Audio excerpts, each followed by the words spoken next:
Can everybody please stand and turn your attention this way for the Black National Anthem, please?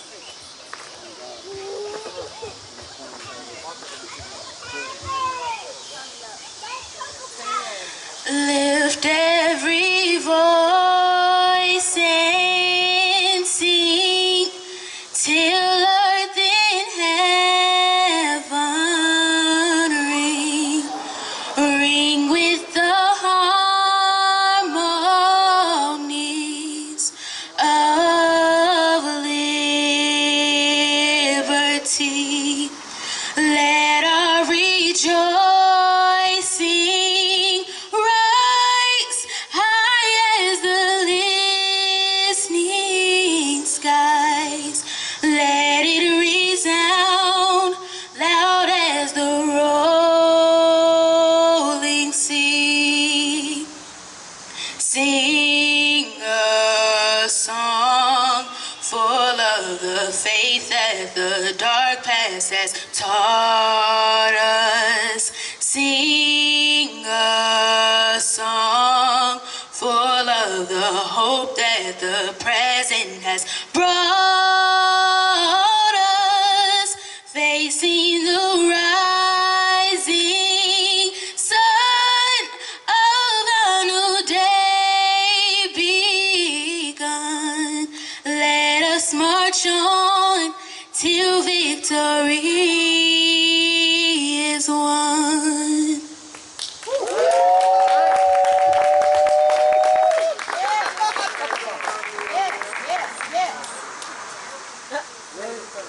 I ask you to remain standing as we do the salute to the red, black, and green flag. And just repeat after me. Here's to this flag of mine. Here's to this flag of mine. The red, black, and green. The red, black, and green. Hopes in its future's bright. Hopes in its future bright. Africa has seen. Africa has seen. Here's to the red of it. Here's to the red of it. Great nations shall know of it. Great nations shall know of it. In time to come, In time to come, red blood shall flow of it. red blood shall flow of it. Historians shall write of it.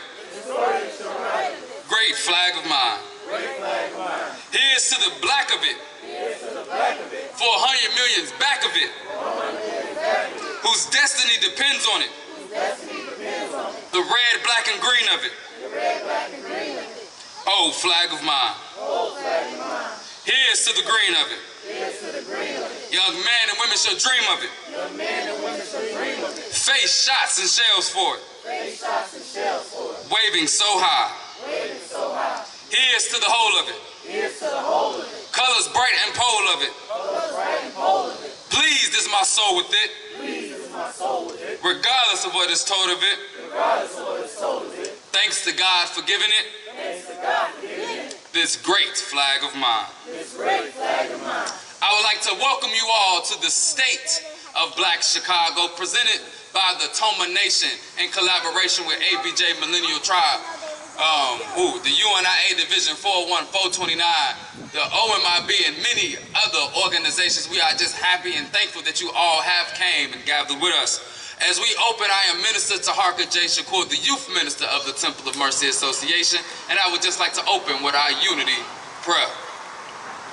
In the name of the everlasting Father, he that causes all that exists to exist, he that self-existent, he who directs the sunships of millions and trillions of years, and he who made time the seed of the universe. Known among the ancient Kemites as Amen-Ra and Aten. Among the Hebrews is An-Sof, Yahweh, and Elohim. Among the Christians is Lord God and Jehovah. Among the Muslim and Islamic world is Allah, the one God. Among the Rastafarians is Jah, Rastafari. Among the Yoruba tribes of West Africa as Odumare, Eshu, and many other Orisha names. I bear witness that all of these names and many more refer to the same one, Almighty Creator. And it is to him who I give reverence, and it is to him who I submit. I boldly proclaim that we, the descendants of those black men and women who survived the transatlantic slave trade, are the lost 13th tribe, born here in North America and of a Nubian Kemetic lineage. I further proclaim that the blood of all nations flowed through our veins, and I greet you in the ancient holy words of peace and that of our ancestors in Hotep. Shalom. Shalom alaikum. Assalamu alaikum. Tabaragani. Alafia. And Ashe. Peace. I would like to introduce to you my leader and teaching guide, Minister Raheem Kasset Aten, the founder of the Temple of Mercy Association.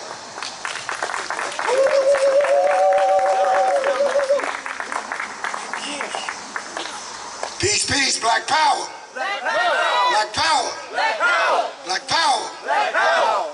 That's just the power to define, develop, and defend that which is in the best interest of black people. You all can have a seat. Those that are standing, just keep watch. I'm Brother Minister Raheem Kasset Aten, founder of the Temple of Mercy Association, which is an all-inclusive, black conscious, righteous movement. I'm also the president of the United Black American Progress Association, the founder, which is Webb Evans, Dr. Webb Evans. I'm going to not only just welcome you, but give you a little history of what August 31st is really about. And some of you, well, first let me find out. Is there anybody among us who have never heard of the Honorable Marcus Mosiah Garvey?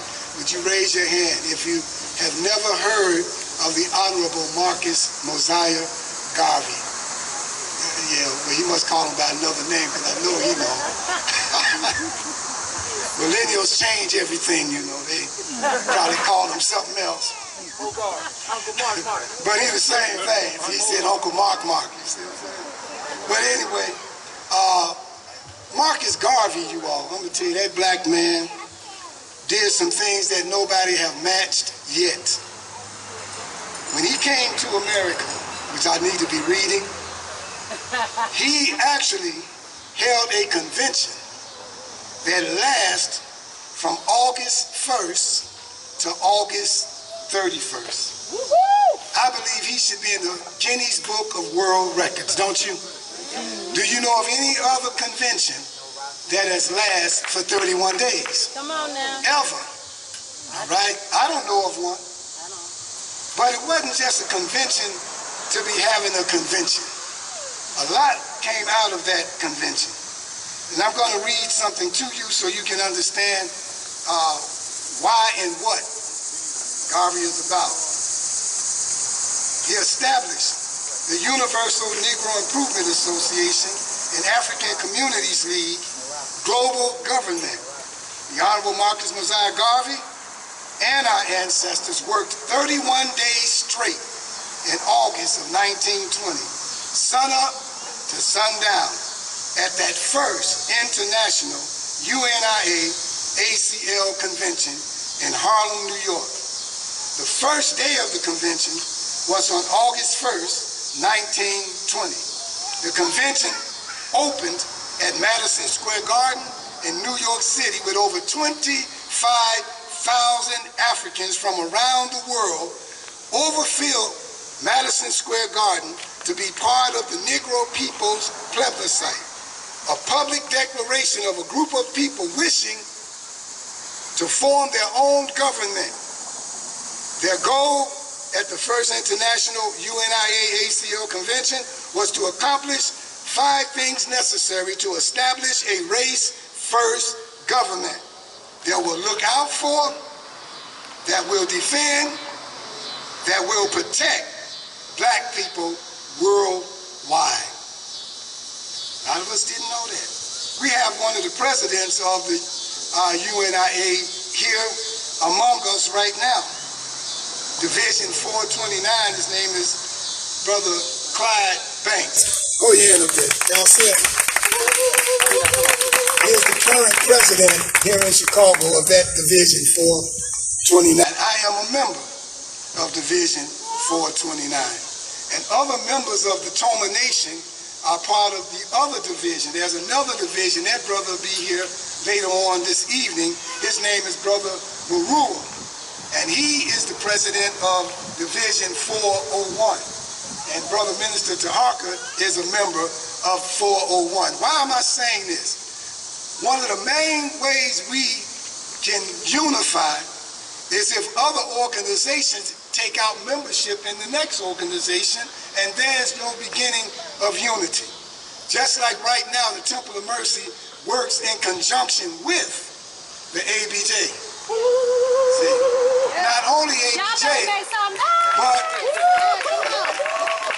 but also restoring hope. That's right. And then the OMIB and the ABJ Millennials. Yeah. You see how we all work together? Yes. Now look how big that congregation would be, or that group would be. Because we all, when we stand up and speak, we're speaking for more than one organization. That is the beginning, brothers and sisters, of unity. Yeah. I believe Garvey would be proud of us. So, on August the 13th, so you will know this, 1920, our ancestors released the Declaration of Rights of Negro people. Negro people of the world, they were called Negroes then, don't get mad. It's all right, come on with it. And also August 13th, they released to the world for the first time the red, the black, the green flag. You all see this flag? This is our flag.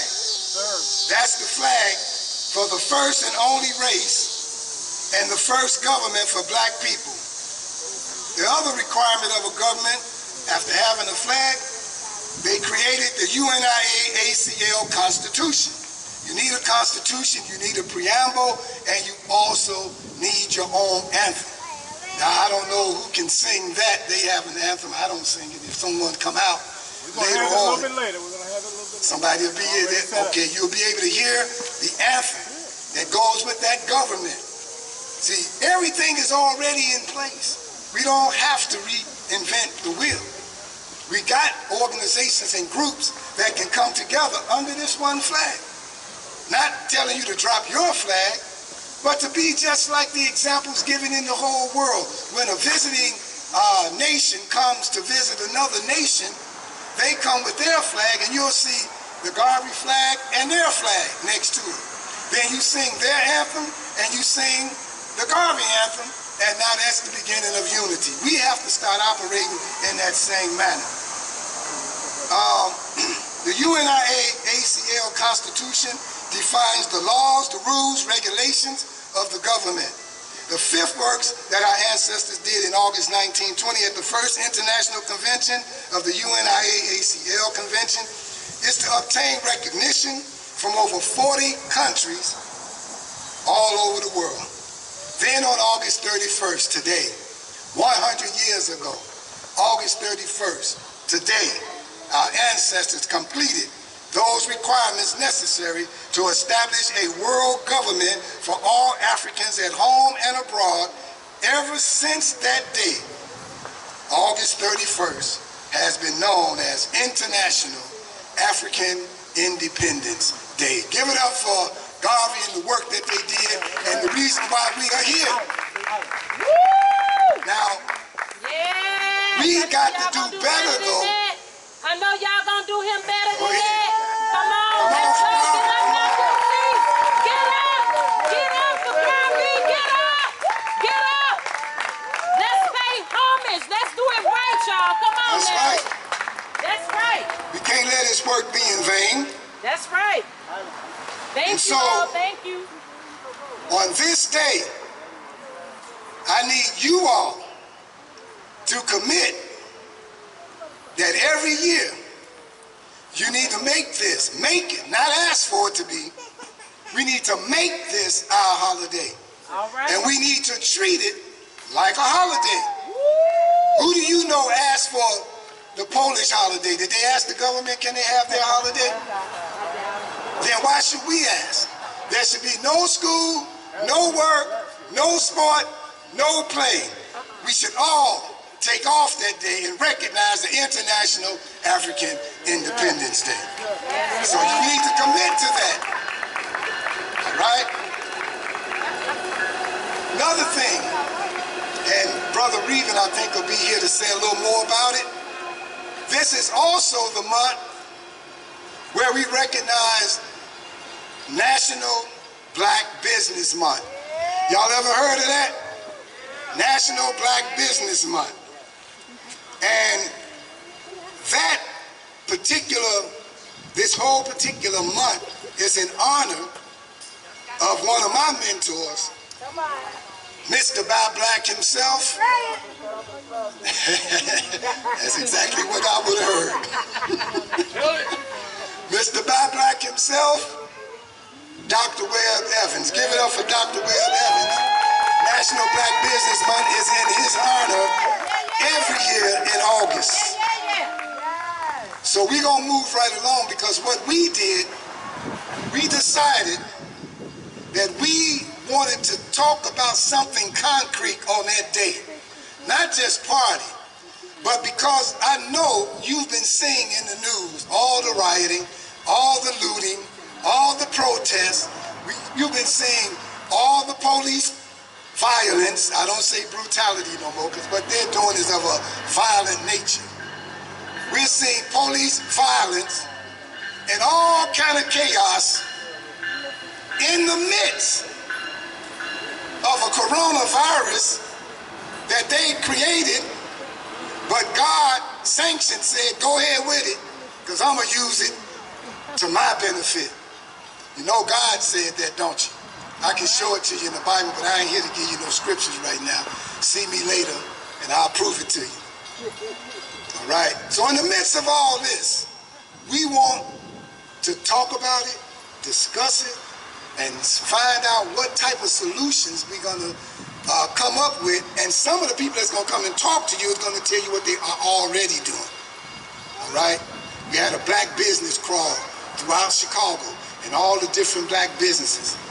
Sister Cassiopeia, she was running that thing. Over there, raise your hand. Give her a hand. The Black Business Crawl, recognizing black businesses throughout Chicago and the suburbs.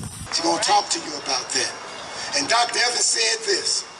We talk about buying black. We're talking about circulating the dollar.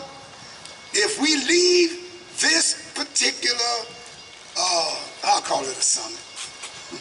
We all coming together. And do not support these vendors. This was not a good meeting. Because right now, today, we have a chance to buy black. With our black vendors. We got black toilet paper, black black seasoning, black bean burgers. Look at that. Still black. And black accessories over here.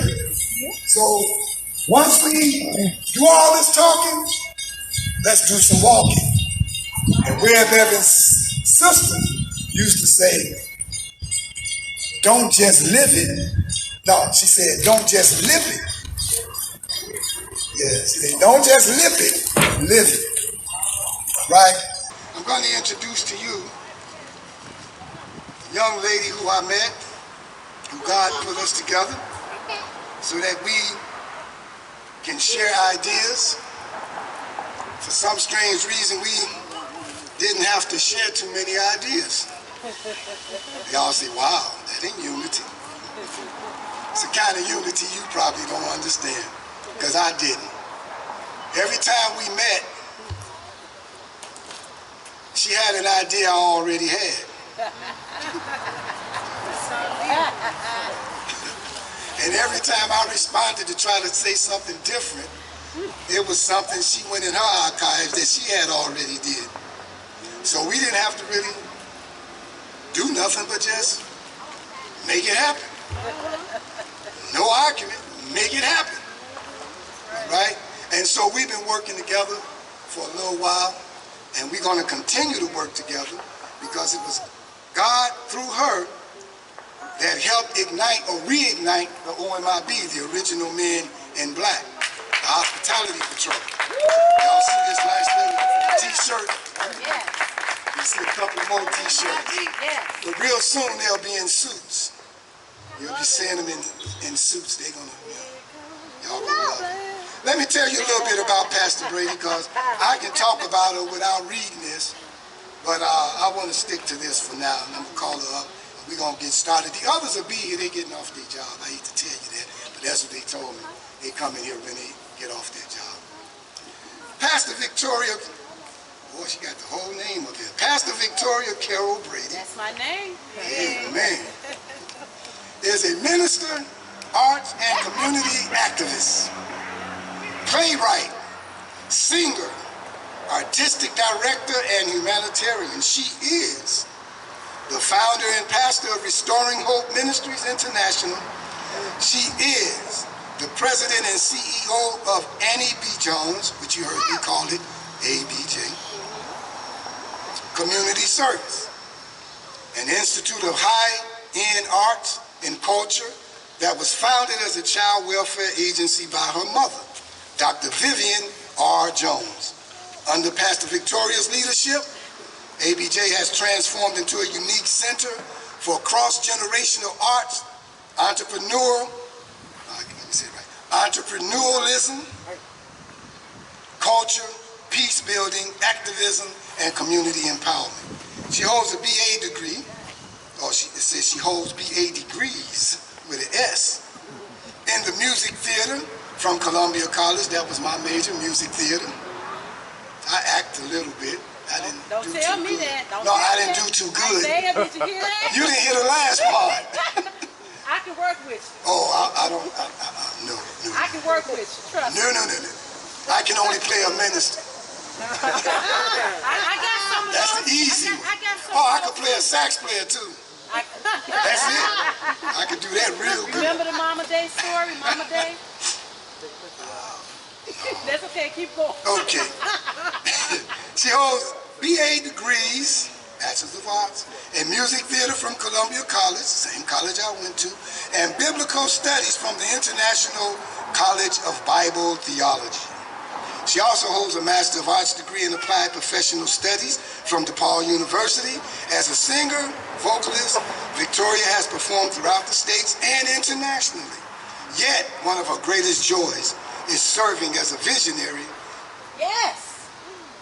Excuse me. My people. Oh, serving as a visionary leader for the future development of members of the African diaspora community and mankind. Yes. She is a recent graduate of the Golden, Yes. is that correct? Yep. Golden Institute's Chicago Peace Fellow Class of 2020. She recently launched the ABJ Civic Arts Circle to provide leadership, development training to members of the ABJ Millennial Tribe and the Tribe family. She loves the Black youth and young adult community and has been serving her people for more than 30 years. Woo. Woo. I saw that. She's also the facilitator of what we call the village ancestral call. Every Sunday at 3 o'clock, it's a Zoom meeting. The Ancestral Village. She'll tell you about it. Pastor Victoria is the organizer and convener of the Ancestral Call, it's on you already, to the village, which is an interfaith worship gathering designed to strengthen relationships within the faith community. Pastor Victoria recognizes that one of her godly assignments is serving as a vessel for unity. She believes in the remnant and its power to change. Ladies and gentlemen, put your hands together and please stand and receive our own Pastor Victoria Brady. Give it up. Come on.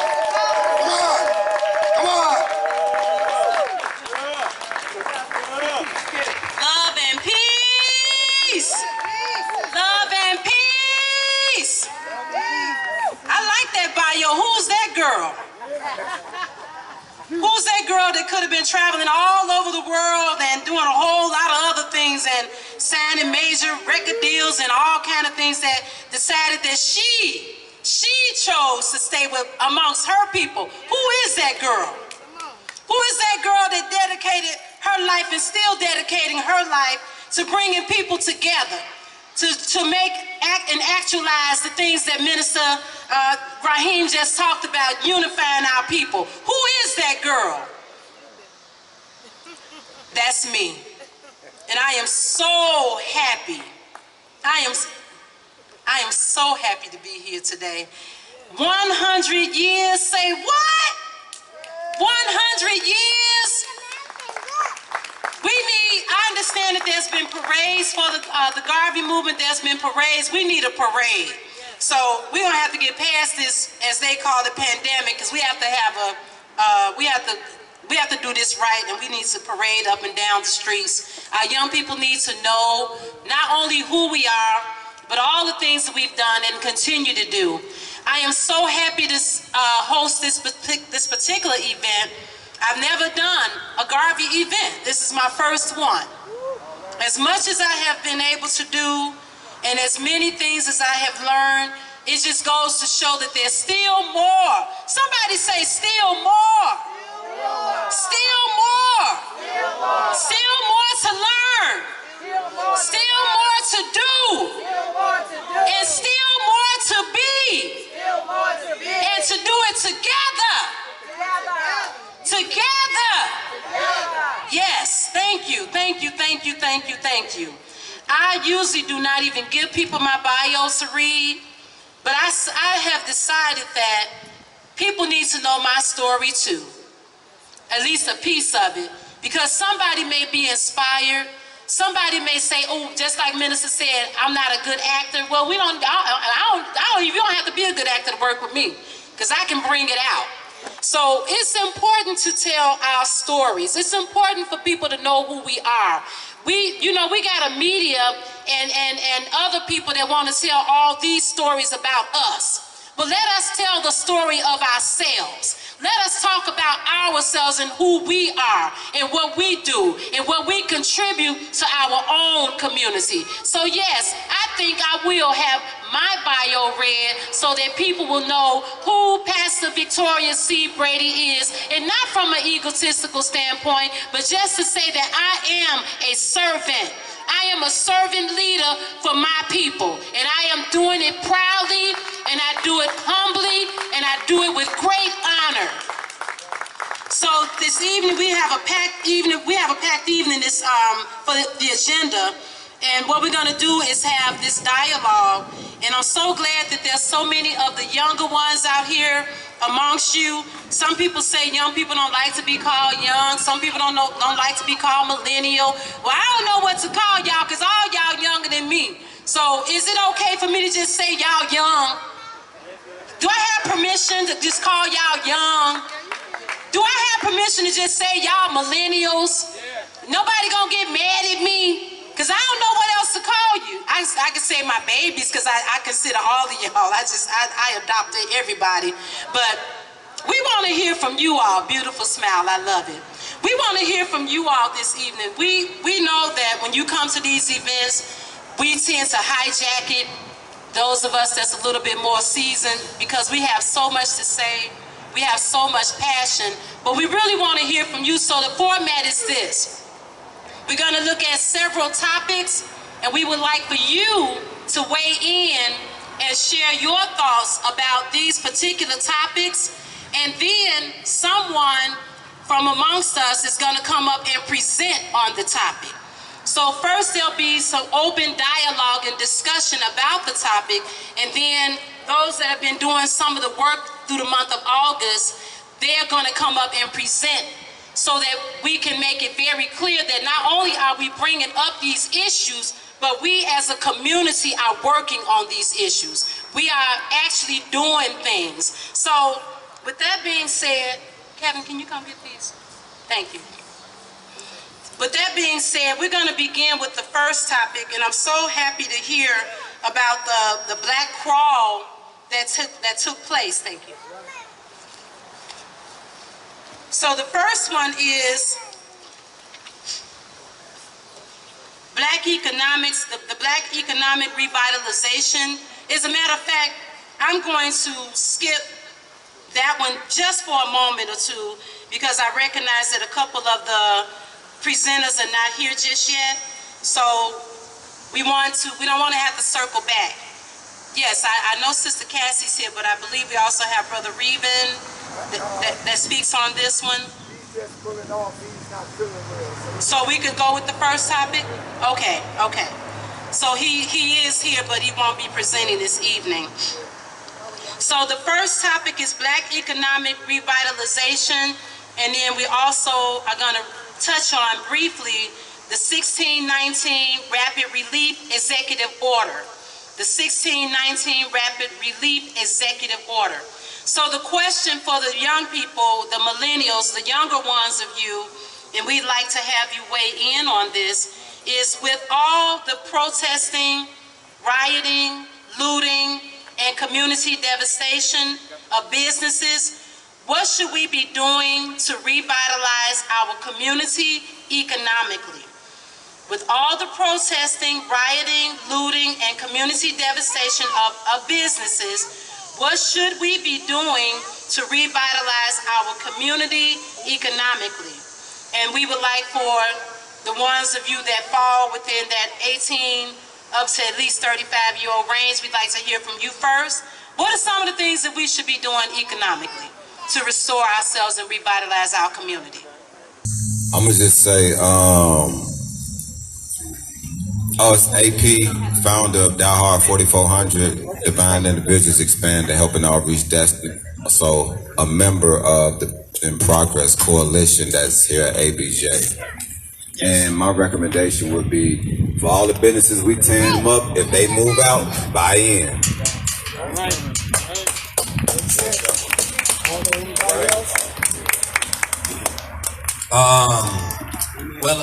Hold on, let me stand up. Yeah, my name is Daniel Talbot, representing Talbots. I don't know if y'all know that name, but y'all need to look it up. It's a long line of us. We have been everywhere. Yeah, especially with that red, black, and green flag. But as far as the question is concerned, buying black and kind of staying on code with it. Like, I know sometimes we have reviews about each other's products and we got ideas. Let's not shame each other in public. Let's actually stay on code, just like you would do any family member. If I have a grievance with you, I'm not gonna call you out in front of the family. Hey sis, let me holler at you real quick. You know what I'm saying? Because I know that when the pandemic first hit, I got on the phone, I got on my Facebook, and I said, who needs what? Who needs what? Who needs a ride here? Who needs this picked up? Who need medicine taken from here to over here? Cash App and $10.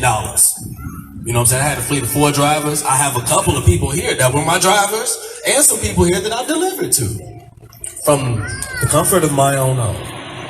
And, you know, when we do that, you know, cooperative economics, we look at each other's skills, assess those skills, and then execute a plan.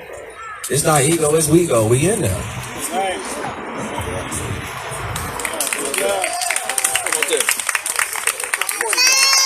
Nobody? I'm 40 now. It's not my turn. Lies in the seats.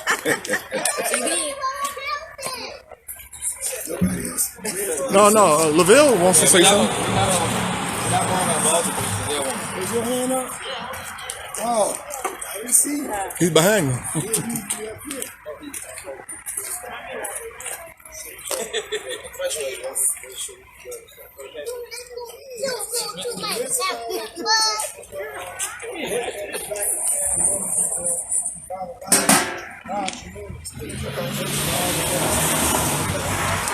All right, well, to kind of go on that question on what we can do as an alternative besides the protesting and the looting and tearing up our communities, we need to stay on code, but we actually need to establish what that code is.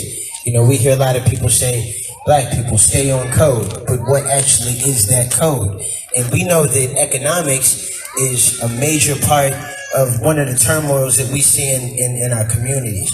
So we should always be about buying black. We should always be about supporting the next person's establishment. Right now, while COVID is going on and a lot of people are out of work, we should really be looking into our talents and abilities and seeing how we can establish that to make us some kind of economic prosperity for ourselves. Like me, I'm a writer. So right now what I'm working on is writing a book. And I feel like that book is going to be information that is based on what I want to give to the community, what I want to say from my perspective on what we can do, and that's going to be my commerce. That's what I'm going to look for outside of my music and all of that. So we all really need to look inside of ourselves and see what we have that we can promote and make it beneficial to the community. How can you take your goods, your skills, your abilities, and your services and make your community better by being a presence, by having that ownership and having that presence?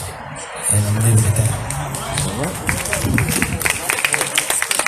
I think that's about it for that first one. Maybe all the millennials would like to Give your solution. What you think we need to be doing? Mono. Mono? Brother Mono? Yeah, I mean, the key, I think, just to follow what we kind of already said in a sense, though, but just really, really unite. I think we really need to just really put the great pieces of paper together, you know what I'm saying, sit in a circle like, hey, like brother was saying, man, put the great pieces of paper together and go really, really buy a establishment, you know what I'm saying, really go buy some establishments and then really like work out of them establishments and really build it, you know. We need to really build up. Specifically, one idea, we really need to build up the Black Mall. And so all this, you know what I'm saying? You know what I'm saying? Because it's already established, man. We got to reinvent the wheel. So everything right here is the Black Mall. But I really love that idea, that concept of the Black Mall. Just imagine a mall, Evergreen Plaza, all black businesses. What? It's busting. Evergreen Plaza, all black businesses. A real Black Mall, we gotta do that. We gotta do that. It's over with. We have to do that. We're going to do it. We're going to do it. We're going to introduce the co-host of the Black View. The Black View is actually what it is. It's the black version of the one you see on television. But this is the producer of the Black View, and the co-host of the Black View is our own sister, Sherry Soul. She the host. She's the host, we the co-host, right? She's the host of the Black View. She's gonna walk around with the mic. Who's ever gonna talk, she'll be bringing it to you. Give her a hand. Come on, y'all. Thank you. Much love to each and every one of you. It means so much to me to be here today, to see all these beautiful Nubian faces. I love hearing about this unity. Everybody give yourself a hand again for being here. If you are here, that means you understand what is going on and what we need to do. So without further ado, do we have anybody else that needed to speak on that? Okay, let's get to this brother. What's up? God. Can you repeat the question one more time again so I make sure that I'm on point? Adverb is, with all the protesting, looting, rioting, and community devastation of businesses, what should we be doing to revitalize our community economically?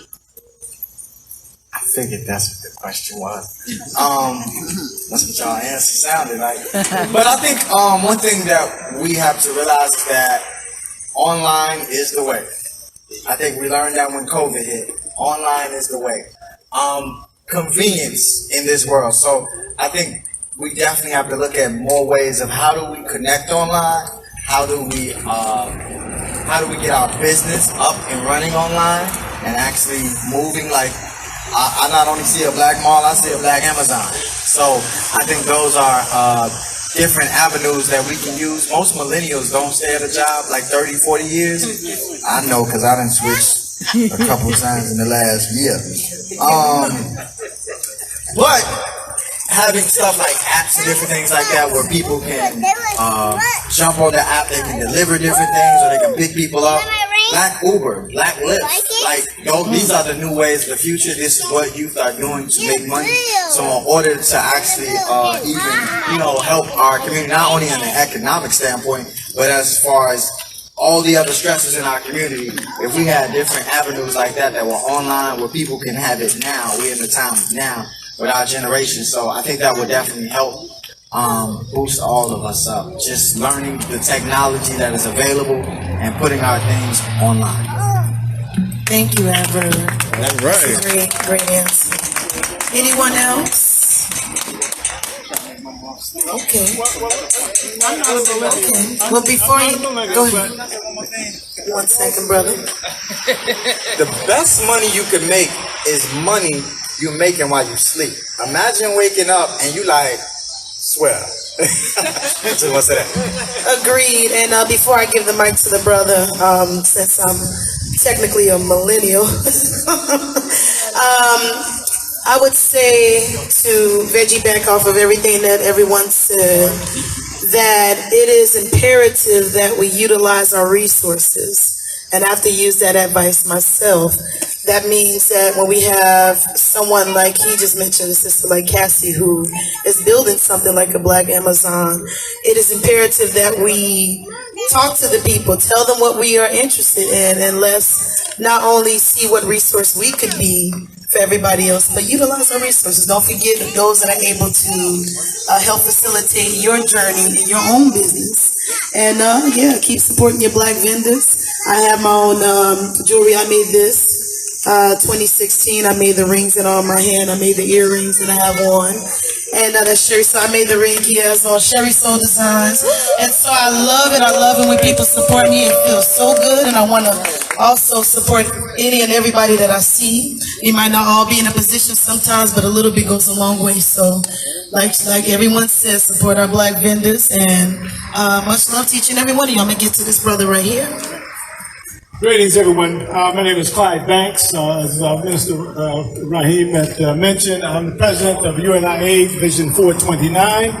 And I want to commend all the young people for coming up with those ideas that seem to be deep-seated in what you're going to be doing or already have been doing. I heard that we're talking about online, we're talking about intellectual property, making money while you sleep. I heard bricks and mortar has still got a place in the economy as well.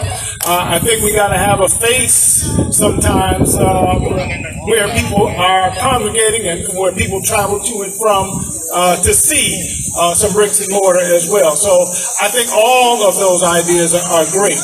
I personally have invested in a number of young people over the years, and some have produced very well and have really made me proud.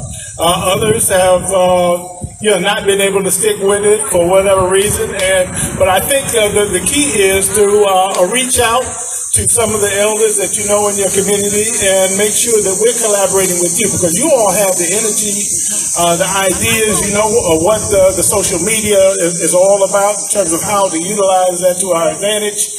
I think all of that has to be in the melting pot. UNIA stands ready to help you all realize your economic dreams also. So please take my name and number down before you leave today, and I would like to talk to you personally about that. That's Clyde Banks, 630-842-8918. So please, UNIA, we also meet at the Garvey Center. Yesterday, we lit a carpool motorcade leaving from the Garvey Center and going out to A. Philip Randolph Pullman Porter Museum. One of the comments I forgot to make was that just like this meeting, A. Philip Randolph introduced Marcus Garvey in Harlem when they were both about 28, 30 years old. And that became, something that both of them took off from. They were just out on a soapbox speaking to people on the street in Harlem. And both of them, A. Philip Randolph started the first black Brotherhood of Sleeping Car Porters, which was the first black trade union, predominantly black. And of course, as Minister Rahim said, UNIA was the greatest black organization to assemble then or since. And so at this point, I'd like to turn this back over, and I just wanted to make those comments about all of your comments. Thank you, brother. Give it up for Mr. Banks. That was beautiful. I'm loving this unity. My heart is warm. Do we have any other person that would love to speak? Okay, let's get this. Oh, wait, I seen her, but I'll be right back. All right. How you doing, beautiful? I just want to say how I started my business. To get the seed money that I needed for my business for 1 year, every time I came home in the evening, all of the change that was in my pocket, I put it in 3 different containers. One was required, one was the future. Oh, we might be getting out of range. Testing. One was the future, and one was for me, so I didn't get bored of saving it. And in 1 year's time, just taking the change out of my pocket, I raised $3,000 to start both of my businesses, the card business and everything that I needed to do the seasoning business. And there is a Black organization that is going against Amazon. It's called the Fortress Network. They're trying to get black people to join them. They're working on, and it's only, the membership is like $10 a month. Wow. That's good to know. Give it up for the sisters. These jewels. Thank you. Going to Mama Butterfly now. Look at you. Thank you. My name is Sylvia Thomas, also known as Mama Butterfly. This is my baby girl, the blackball.com cassette. And that's her baby girl, the next generation, born and raised in African Center. And so is her son, who was 11 years old, going on 12. So anytime we get discouraged, and we think that, you know, everything is going down the tubes, we have people out here with African consciousness and black consciousness. I would like to say where I heard something, you know, when we came in about making, you know, every day this month, making it something about Marcus Garvey. I have a movement that's on Facebook called Holidays and Heroes. When we had the Black Model, we had the, you know, the brick and mortar store, and we were doing like every month, we would do a different either African or black icon or event that's significant to us and our people. We deserve our own holidays. We deserve to celebrate our own heroes. We don't need to be doing Thanksgiving, and we all know about 4th of July, okay, and what, all, you know, all of that. And I just want to say that as far as there's a movement to make Juneteenth, and I think somebody mentioned that also. I think the sister mentioned that also about we don't need the sanction of the federal government, the white man. We need to do this. We need to have Juneteenth be, you know, a national holiday or a holiday for the African diaspora, and nothing to do with another day off from work from the white man's jobs. We need to do this ourselves. And Holidays and Heroes is, I have a page on Facebook, and it's called Honoring Our African Ancestors. Please go on Facebook and see it. And every month we do something. Of course, we're honoring Garvey this month. And so every month we will be doing something. I have a really fantastic presentation you all will see, because I'm about to go on YouTube, because Cassie's like, you need to go on YouTube, Mom, and do this. Yes. And Columbus Day. It's a whole bunch of crap surrounding Columbus and Columbus Day. Go on my page so you all can see that, okay? Because it's like, I got the whole map and how the whole idea that he discovered everything. You all know this, you know. But, you know, please pass the word around, because one thing that we also need in order to keep economic development going, social development going, is culture. Our culture has been very injured by the white man and his culture, and we've been, you know, we're so busy, so many of our people, you know, we don't understand. We're the 5% right here. We need to get to the other 95%, and that's culture, so that we bring our children up and we pass the word around with our own people that we matter. This is not to tell anybody else. This is to tell each other and to teach our children. And that's what the Holidays and Heroes piece is about, so that we develop our culture and our way of life, that we celebrate our own people and we don't need anybody else's sanction. And we do this, and I would like to see this be you know, a movement throughout the diaspora, not for myself, but for all of us and for our children. So please go on my page. You can also go on Sylvia P. Thomas. There's a link to it, and House of Butterfly, but it's Honor Our African Ancestors, and it's also known as Holidays and Heroes. Please go on that page. There's a link to my email. If you all have anything that you need to, you know, suggestions or additions, comments, please let me know. Everybody's been talking about we got to work together, and that's what we're all about. Okay, thank you very much. Y'all see where Cassiopeia gets it from, right? Shout out to Mama Butterfly. She's been doing so much. I've seen her at so many events, and she always is a powerful speaker. Please support her. Make sure you follow that page, and whatever we can do to help facilitate that, please let us know. And that's following it, but also seeing if we can spread the word and seeing whatever we can do to help. Is there any other person that would like to speak? So before I find out what's next. So we're gonna go on we're and gonna get back to the beautiful sister. Give it up for Sherry Song. Thank you. Much love, everybody.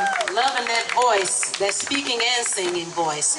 We are going to, for the sake of time, we're going to move forward. Those are some great points. And again, we're recording those points are being made, and we will take a look at those things. One thing I want to invite all of us to know and to do and to think is that this is an invitation. Rather than a call for unity, let's just do unity. Do unity. We are unifying. We are joining together. We are working together. Someone said, use what's in our hand, use what's available to us now. Well, all these things that we're doing them together. Different parts of the collection is working together. So this is a word planet. So as we say, so we do. So we are unified. So let us upgrade our language. Let us upgrade our language to talk about how we are unified, how we are together, how we are working together, and we can continue to build on the notion of working together. Stop all of this, we need to unify. No, we speak those things that be not as though they already were, and then they will become those things. This is a word planet. We say that thing, we invoke that spirit, and we bring it into reality. So we are unified. We are unified. We are together. Right? Right? Right. We are unified, period. We are joined together, period. And those who are joined with us are joined with us. We are unified. So we're going to get ready to get Cassie up here. I just want to make one quick announcement. Another thing that we're doing, Minister Raheem has mentioned that he and I have so many of similar ideas, and that is very true. So we are working together on the GIDEON 300 campaign. GIDEON 300. It's an opportunity for us all to put our money where our mouth is. Support our vendors? Yes. There's another thing that we can do. Our businesses need help. We need help. So GIDEON 300 is a way to get a seed of $90,000 for the collective of us. 300 people get $300. 300 people, $300. That's $90,000 to seed things within our own community. One thing that I noticed is when this virus hit us, we were not prepared as a community. Most of us couldn't even write a check to another business. Most of us was not in a position to do that. We've got to stop that madness.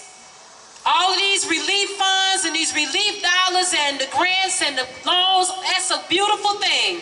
But we need to seed our own success. We need to seed our own future. And you're not going to tell me that there's not 300 people from our community that do not believe in us strong enough to give $300 so that we can rebuild our own community. Y'all should be clapping because it ain't about me. So we are launching this month. We have already put it in motion in the Marcus Garvey, Dr. King, and who else? Honorable Elijah Muhammad, and all the great ones that have done the things that they did in the month of August. We have launched GIDEON 300. And the way it will work is that we will work collectively and make decisions. The Black Mall, if they hit a brick wall, well, we got some seed money that we can work with. So we're launching this campaign and we're asking everyone to get on board. The other thing I want to say before I call Cassie up, I am hoping and I am praying, and I'm talking loud again. I like to talk loud when I got something to say. I hope that we are calling for a boycott of Christmas shopping, Black Friday, and all of the above. And not only do we need to boycott it, but bring those dollars to GIDEON 300, bring it to the Black Mall, bring it to these vendors. Don't hold it until January 1st, because on January 2nd, you're going to still go and spend it and give it to them anyway. So we need to right now, August 31, we need to be ready to boycott Christmas shopping. We need to be ready now. Don't spend one red penny. And I mean it, don't spend a dime. And not only do you not spend a dime, but you bring that same money that you would have spent, bring it to your community. We're the only people that's got all of this madness around us, devastation and broken glass and all of these things. Yes, we want the dollars from the federal government and whoever else we can get it from, but we need to do it ourselves. We are self-determined people. And everything that we need, shut up, Carl. That's how you know you're saying something that needs to be said. And the crazy thing about it is my car. Woo! Make some noise, car. That's what I should be saying. Y'all make some noise with my car. But you get the point. The point is that we are unified, we are together, and we're going to do what we need to do for our babies. Gideon 300. And no shopping in the month of October, November, September, October, November, December, and beyond, except amongst ourselves. We can do what needs to be done. We have the blueprint, the black print, and every other print that we need. We have it already. So with that being said, I want to introduce you and reintroduce you to some of you already know this young lady that started the Black Mall, I believe, at this point, way over 10 years ago, I believe. Almost 10 years. And she is a force in our community. So when we talk about change, there's some tangible steps that we can make. And Sister Cassie is going to come right now, and she's going to tell us some of the things that's already being done. See, that's the thing I like about it. These are things that's already being done now. So give it up for young Cassie of the Black Mall. Give it up. And I like to say young because our young people that can hear my voice, y'all need to know there's some positive things going on in your community. There's some good things going on. Come on, Sister Cassie. Yes, shame. Tears in my eye from all this energy. Eyes wiping.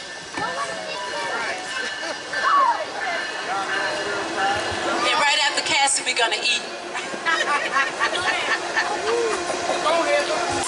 Well, peace and blessings, everybody. Happy Garvey Day. I don't know if there's anything else I need to say. Mama Brady, Minister Raheem, all of you all have answered these questions so eloquently, and y'all are already on it. So I'm going to just talk about how we can keep going. But first, I want to start by saying a quote from Honorable Marcus Garvey. All right. A race that is solely dependent upon another. Say that first part again. A race that is solely dependent upon another for its economic existence, soon or later, what happens? Dies. One more time. One more time. By the Honorable Marcus Mosiah Garvey, a race that is solely dependent upon another for its economic existence, soon or later dies. Well, we're here to keep the life going, everybody. Come on now, that's what I'm talking about. We are here to bring that life, to rejuvenate. You are the life. You are the evidence that we are here to stay. This 2020 has been an amazing year in my eyes. I know that it's been a devastation for those. It's been a major change, but it's given us the opportunity to slow down, reflect, recenter, and get back on, excuse my language, on our shit. Because we've been off of it. Yes, we have. Come on now. Tell the truth. We have been, it's been almost 10 years for the Black Ball. And we're so grateful for the leadership that came before us through Dr. Webb Evans, Minister Raheem, through Eugene Delanado, through Marcus Garvey, through Farrakhan, through Elijah Muhammad. We have gotten all of these different elders in our life for a reason, so that we can continue upon this path. But it has not been easy. Right. We've seen these waves, right, of people throughout the almost 10 years of us being in existence, where people be like, okay, that's what's up, what y'all doing, that's dope, I'm gonna be on that. And then the next month, back doing things the way it was. And that's happened, I've seen that wave happen about 4 or 5 times since we've been in existence, but there's something different about 2020. All right. There's something powerful and special, and I see it cementing, right? I'm seeing that people are, it's not just a fad anymore. I see the lifestyle changing that's happening. I'm seeing the people that, you know, went to high school with me that, I would say there was a little bit kind of bougie. And it'd be like, I don't know about that. Have their whole understandings have changed, right? It's hit home for everybody. It's too much. George Floyd was that straw. And we've checked in spiritually, and it stated that that's what his life was here for.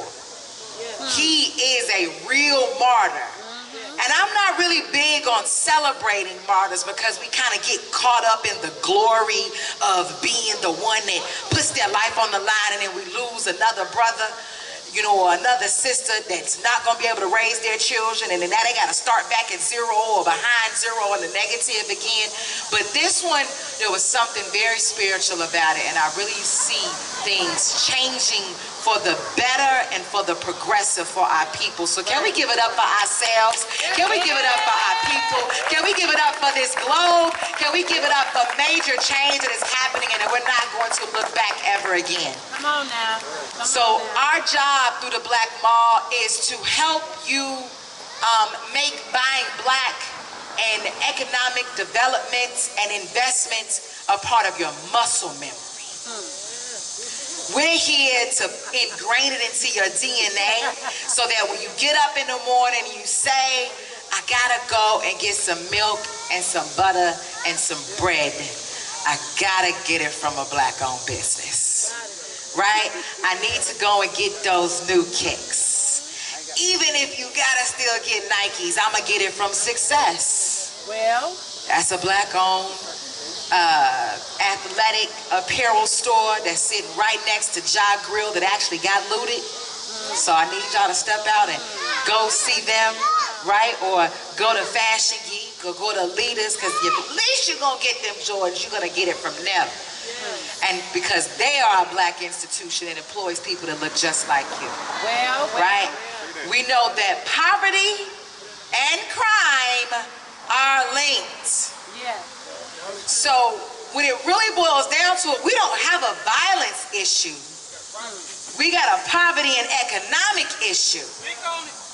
So when you go to Chinatown, when you go to Little Italy, when you go to the Ukrainian village, when you go to Greek town, you are seeing their people in their businesses service you and hire themselves, right? So that they can keep building up and building up and building up these beautiful communities that we love to go and visit. And there's nothing wrong with that. But man, we should be visiting those communities because we want a cultural exchange, not because we have a lack in our own communities. Right? So the only way that we can build up our communities in those same ways is to do the same thing. That means have our own businesses run by our own people, putting money back into our neighborhood so that we can do whatever we want to. And ABJ can have ABJ West and ABJ South and ABJ North, right? And the UBA PA can have membership all across this town, and the Black Mall cannot just showcase 1,000 Black-owned businesses in the city of Chicago, but 10,000 Black-owned businesses in the city of Chicago, and 10 million Black-owned businesses in the nation, and 100 million Black-owned businesses across the globe. Right? We can keep doing this. And if somebody can do something for me really quickly, if I can get another microphone, one of the handheld mics, because this is how it starts. Thank you, Minister Omari. All right, check. There we go. And this is how we do it. This is the job of the Black Mall. What we do is just make all these Black-owned businesses popular, and we showcase them. And I see my brother Mondo is out here supporting this beautiful sister's jewelry. I think I see some waist beads here and some bracelets, so I'm gonna get some. So please, really quickly, introduce yourself, your business, and what do you sell? Hello, my name's Ashley. I go by Ashley Artistry. I do custom waist beads, paintings. I'm also a licensed makeup artist, and I'll be opening. Oh, what? Got it. Okay, I'll be opening. I'll be opening a dance school for young kids. It was supposed to happen this year, but coronavirus detoured it. However, I have business cards over here for my handmade crafts business, and on that website, links to my websites for the dance school and my makeup artistry. All right. All right, everybody give it up for Ashley. Somebody real quickly, what does she sell? There you go. All right, I got to make sure y'all paying attention to these commercials. Future teacher. Y'all know all straight commercial all the time, right? You know exactly what they sell, who's selling. I need you to remember these businesses the same way. And that's my tribe, sister. Tribe. Sister Nakima. Thank you. Peace, y'all. My name is Nakima. My business name is Alufami Eats. Follow me on Instagram, Facebook. Follow me to know which days I'm on 70. Don't cover it up. Make it rain. For pull-up plates, and I also cater at events. So right now I got some vegan black bean burgers. Thank you. All right, give it up for Nakima. What does she sell? Vegan food. All right. Hey, we gonna come around. Oh, I gotta go ballet. So my mama Evelyn right here been in the game for a long time. So check. There we go. All right. I'm twisted. And when I decided I was too hard-headed to keep it going, okay, and I started doing the seasoning, which is my grandmother's blend. When we got sick, we didn't go to no doctor. She went in the kitchen, she mixed them herbs together. Okay, legally I can't tell you this, but this blend right here, during my hard-headed days, I was on high blood pressure medication and medication for diabetes. I went back to my grandma's blend, and I've been off the medication. I've been off the medication now for 12 years. Okay? So now, and the cards, and I was also a poet. So when I decided I didn't want to be in front of people, I started, and Joshua was laughing at me because I'm the only person that makes a breakup card. Oh, that's something else. Okay. Mom said she's smart. That's right, because that's going to be the next thing we have to talk about, how to keep our relationships together. But give it a what am I going to say? Yeah, all right. Sister, how are you? Hey, how are you? Please. You think I'm kidding? All right. Ooh, the minister. Okay. All right, Minister Raheem. Now, y'all don't already know, this man is all businesses. But you gotta explain. Yeah. She passed it to you, brother. You ain't got no problem selling. Go ahead. What you sell? We just introducing the business. Oh, introduce the business. Okay.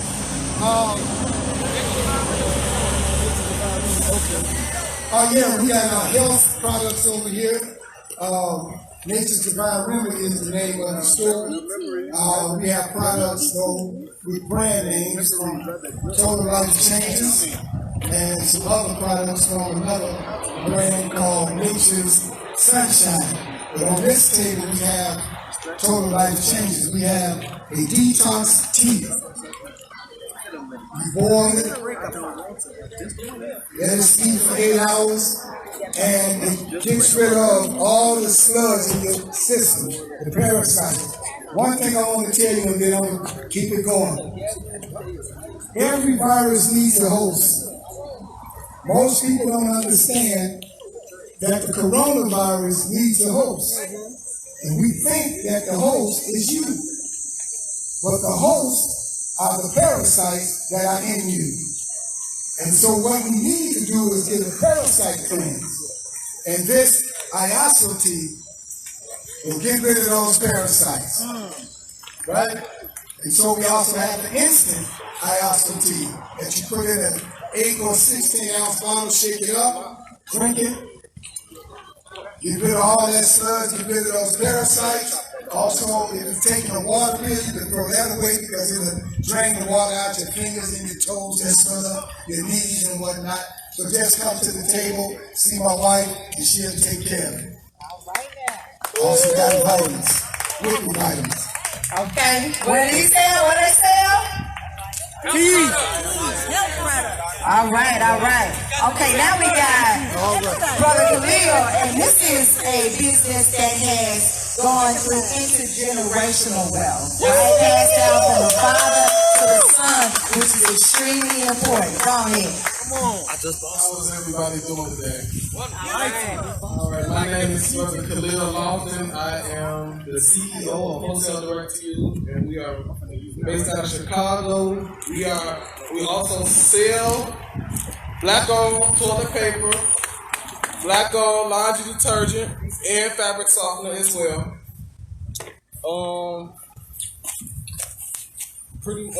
We also sell body washes, lotion, disinfectants, and all the other type of stuff. And we also, if you guys couldn't get anything today, we also do deliveries as well.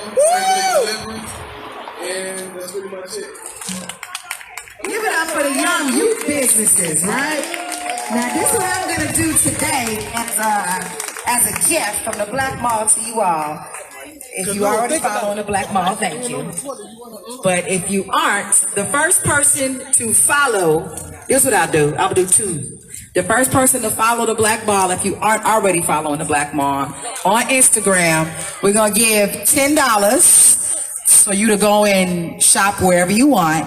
And then if you already are following the Black Mall, go ahead and comment on any post right now on Instagram, and we'll give that person $10 as well. So the first person to do those two things, I got y'all, so you can go ahead, and I need y'all to shop. Because again, this is all about muscle memory. When you actually go and engage with that business, you are then creating a muscle memory. It's going into your DNA, into your memory, so that you're gonna think about that business next time you need that product or service. And that's all it takes is practice. That's all this is. Even when you encounter a black-owned business where you're disappointed and the customer service is too bad, or the price was too high, all you need to do is two things. Actually say what your issue was with the business in the most constructive way. It don't mean go off on them. That's not love. Right, but it does mean, hey, you all stated that you all were going to be open at 10 a.m. It's 10:30. No one has been there. What's going on? Did something happen, or how can I be serviced? Or I just didn't like that. I didn't like it. It gives them the opportunity to do what? Correct it. Correct it. There is not one business that is perfect. None of them. Not white, not Asian, not Mexican, not Greek, none of them. So we don't need to be harder on ourselves than we are on anybody else. But it is good practice for us to then let them know what your experience was like, good, bad, or in between, so that they at least have the opportunity to correct it. And it doesn't mean that you even have to go back. If it's bad enough for you, it's too bad, that's okay. There are others that provide that same product or service. So generalizing and throwing everybody into this black bucket where I'm just done is a disservice to not only that business, but to yourself. Because you are a reflection of your people. And I'm sure that there are some times when you don't show up as perfectly as well either. And I hope you don't want anybody to throw you into any toss away trash bucket either, right? So let's give what we would want to receive, and we will see these improvements. We will see ourselves grow. Patience, love. We have been disenfranchised. We have been oppressed. We have been beaten, abused, murdered, slain, torn apart. There's a lot of issues that are ingrained into our people, which then show up, of course, in the way our community and our businesses are ran as well. So there's lots of therapy and healing and patience that we need to have with each other in order, if we want to see ourselves do better and grow. And if you want to see yourself do better and grow. So this past month, we had the Black Business Crawl. And I just want to say, can y'all just clap it up for this Black Business Crawl? We supported over 300 Black-owned businesses, right? We collected receipts of over $5,000, but I know that's not the real number. What I know is that everybody hasn't downloaded this app. So we have this new app that the Black Mall has integrated with. It's called Black Coin. Who has heard of Black Coin? Raise your hand if you've heard of Black Coin. Okay, great. Good. Now I can get all of you guys to download it, and we can get your receipts uploaded too. We can get a better number. So, can y'all pull out your phones, Apple or Android? Pull them out, pull them out, pull them out. Again, I'm all about that muscle memory. I'm all about practice. That's how we get better. It's through the practice. Pull out your phones, and I want you to go to your iOS or your Play Store, and then go ahead and download the Black Coin app. Black Coin is one word, BLACKCOIN. One word, no spaces. Download this app. You can log in as a customer or a business, or you can have 2 logins. Register your business if you're a business owner, for sure. Log in if you are a consumer. So then that way, when you start to upload your receipts, it'll actually tally the receipts for you, as well as we will get a collective number as well. So it's really great because every time you log back in, you'll be able to see a report of where you've been shopping. This is going to be able to help you to be like, oh man, that's where I went and I got those dope cakes, or I was able to get my milk from this location, and you know how much you spent. So we can really start tracking how much we are truly spending in our community.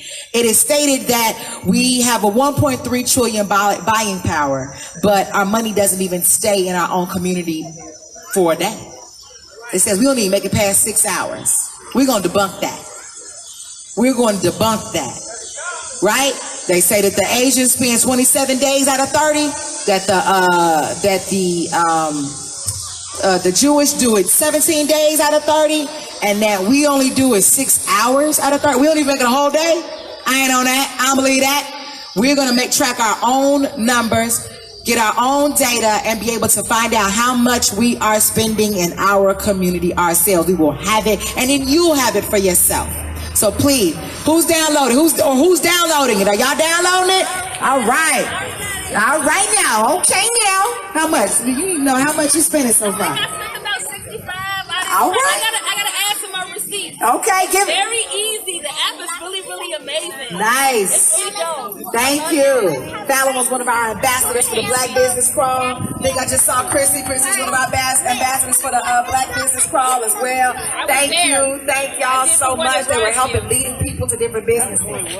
So if I could get somebody from OMIB to pass out these flyers for me.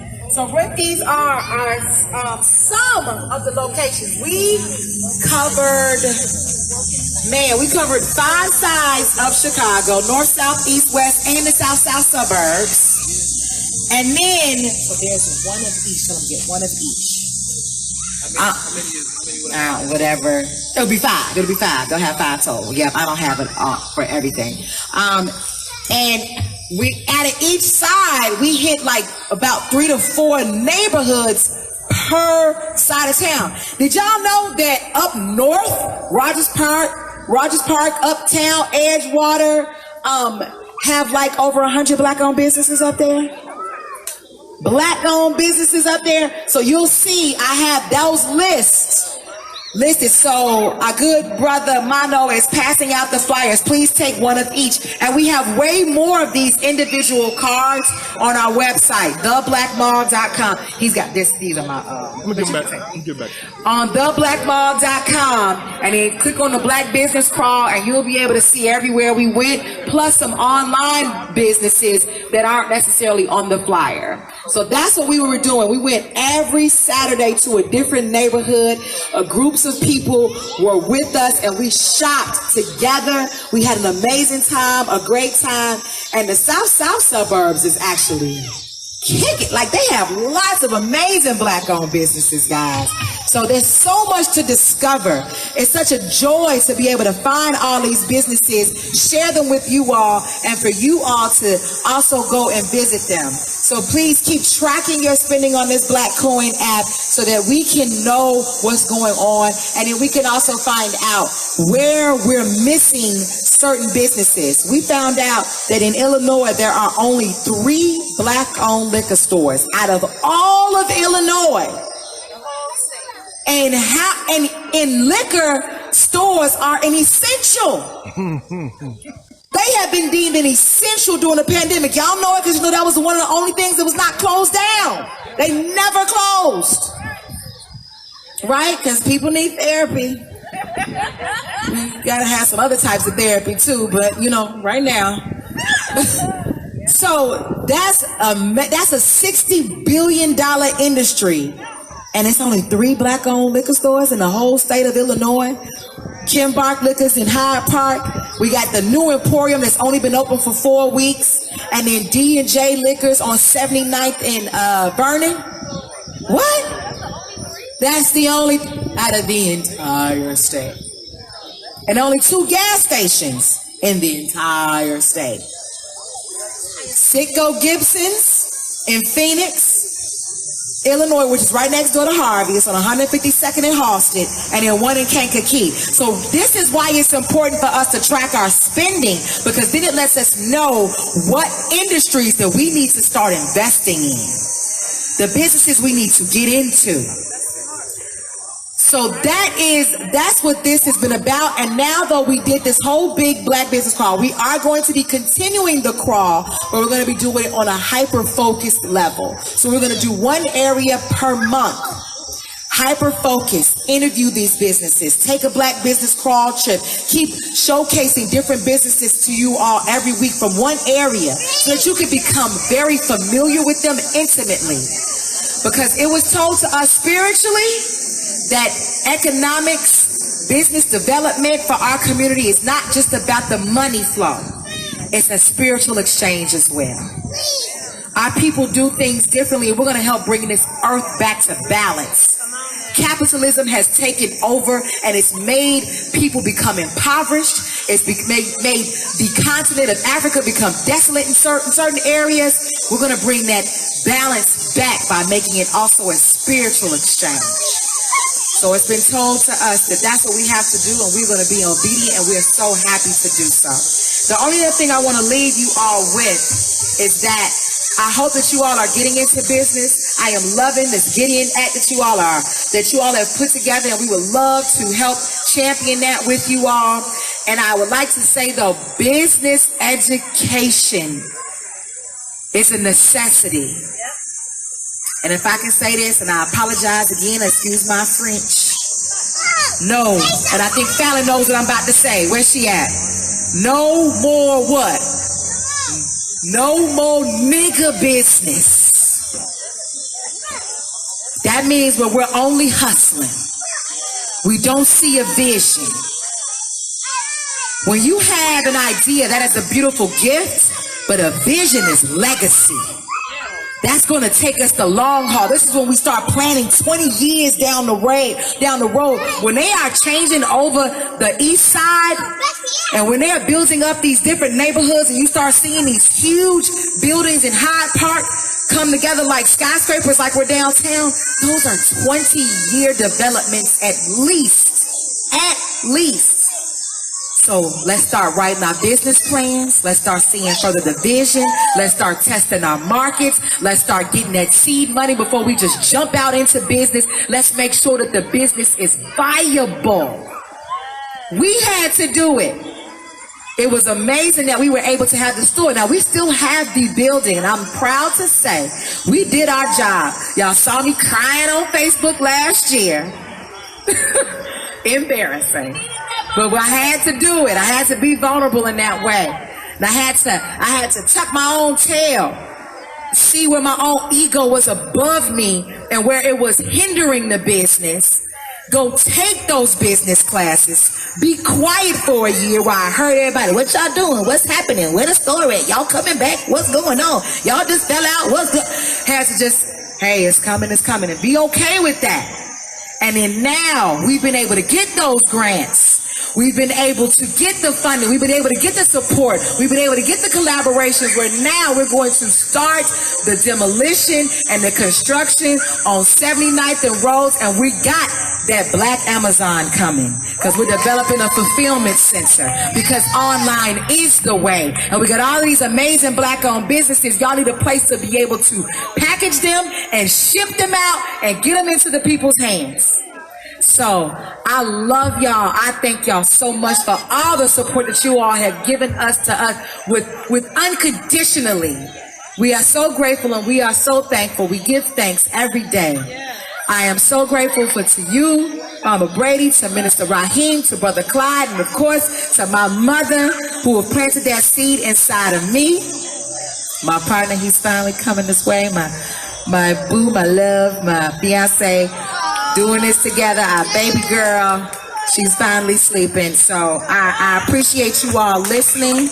I love you guys. Remember the blackmall.com. I'm about to check the app now to see who's getting those $10. Well, matter of fact, let's see. And I can announce that. And then I'm going to move about y'all way and move on to the next. Let's see. Who... Okay, I see 14 minutes ago. Okay. All right, Goddess, the chick. Yes! All right, boo. Okay, I'm coming over to you. And then who made that first comment? Dang, Goddess, I can't give it to you twice.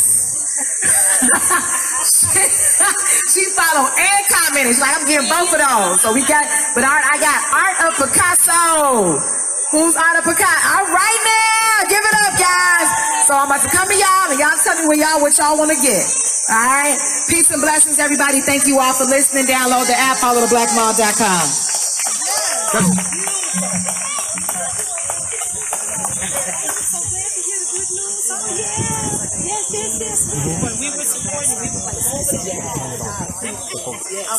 Amen. Give it up for Cassie. That was wonderful. That's a beautiful report out. That's what we call a report out. I need everybody with the I Got the Power shirts to come over here right now, please. I Got the Power shirts, come over. We're losing daylight. We want to get our photos taken.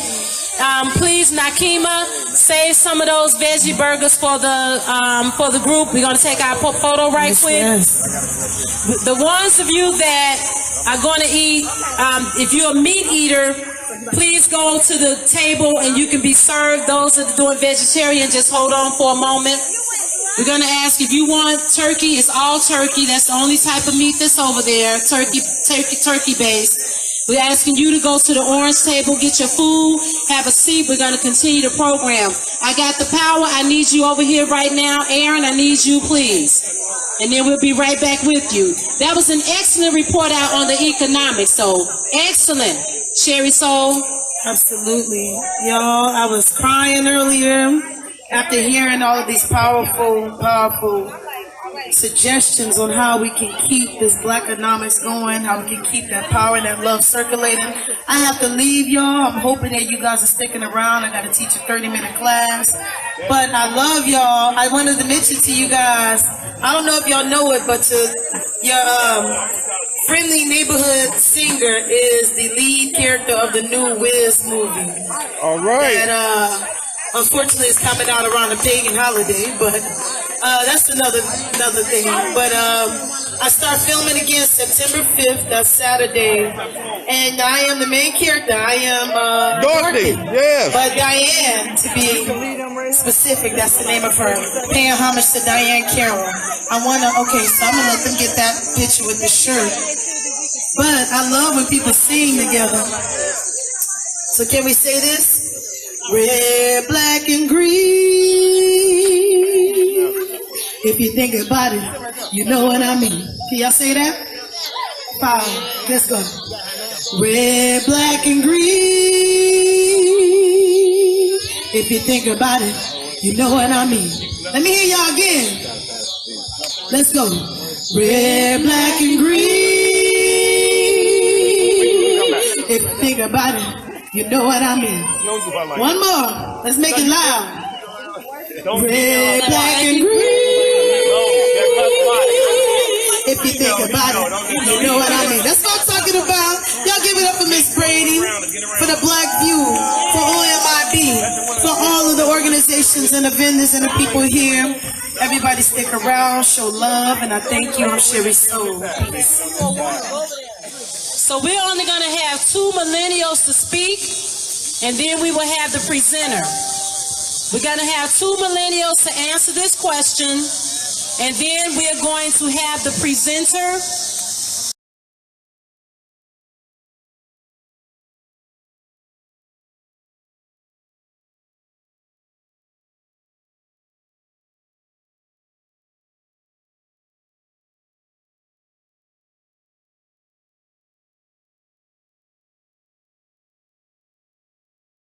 That we unite, black men and women united in peace. I believe that. I believe we can do it. And some people might think embrace is just a general word, but under the realm of embrace, I believe that under the realm of embrace, I believe that if we, as black men and women, start to unify, as I even heard the young lady speak, unify in solidarity, that we embrace black love. And the way we embrace, under the realm of embrace, I believe that when we see each other, we love each other. And under the realm of embrace, 3 key elements. And those 3 key elements is respect, love, and trust. And under respect, love, and trust, it's easy to love someone when you respect them, how you treat them, how you talk to them in the same way as well, how they treat you and talk to you. Because nobody wants to talk to or love anybody who don't respect them, right? See, as far as I'm concerned, disrespect is like a demon, okay? And if you're righteous, which is the opposite, then you are on the godly side. So this is a vision of embrace where we no longer shoot each other. Under embrace, we learn to share, we learn to help each other, we learn to help each other live. And that word, when we broadcast that word embrace, we place it under the black, green, and green. If you're in a different gang and you embrace, you might throw up your gang signs, but then you throw up the embrace. And then we can go, imagine that, we can go anywhere in Chicago, anywhere, no matter how many brothers it is, and you don't have to worry about problems. And we learn to problem solve and network together. Problem solve our differences non-violently. Problem conflict management. And we embrace. And when we think embrace and we say embrace, we see each other, we love each other firsthand. Imagine that. Embrace. When we broadcast it in our homes, we broadcast it in our schools, we broadcast it in the churches, we broadcast it in our jobs, we broadcast embrace everywhere we go. So when we see each other, we say embrace. you know, and it has to be, we all have to be like-minded. See, that's a vision that I feel, you know, God gave me, so it's coming out in words. Thank you so very much. Yes, sir. Yes, sir. Thank you. What you're talking about is so important. And when Cassie was speaking, thank you, my brother, because you brought up excellent.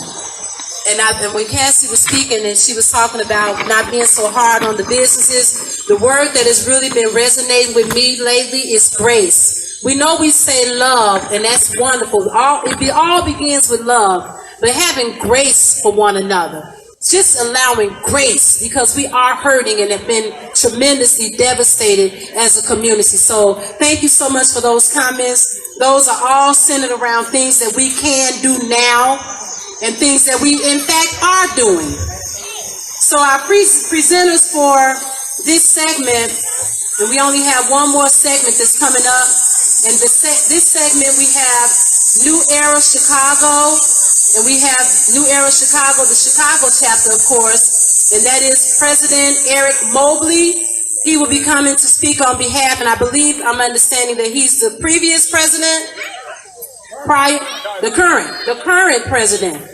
Yes, so let's please say Ashe as Brother Mobley make his way to the microphone. Ashe, come on, let's receive him. Ashe. Ashe. All power to the people. All power to the people. Man, peace and love, family. Peace and love. Brother Raheem, Brother Sax Preacher, he asked me to speak specifically on what we do as far as the community patrols and whatnot, and police violence and terrorism. We have a program we call Streets is Watching that we do Monday, Wednesday, and Fridays, where we have brothers come out, summertime, wintertime, spring, all four seasons, hot, cold, you know what I'm saying, where we come out and we patrol our own communities, we patrol our own neighborhoods. Nothing extra special about us, but we just do what men are supposed to do. There is no in-between with this. We see the well-being of the black community as our responsibility, and every part of it, the safety of the community, the education, the economic parts of the community, those are the responsibilities of us as black people, particularly the safety of the women and the children. That is the responsibility of black men. There is no getting around that. Anybody who decides who feels like that is not their responsibility, we look at you in one of three ways. You're either a man, a traitor, or a coward. Man, what else can I say? Certainly you all see the need. Certainly the need is there. Everybody sees the need. The thing is, who's willing to make the commitment? Let's go. Who's willing to do it? Man, who's willing to make the commitment? Who's willing to make the sacrifice and the obligation and whatnot? You know, lately we've been hearing and all the time we hear words like obligation, sacrifice, commitment, and the only time we hear those words really is when it's come time for us to vote.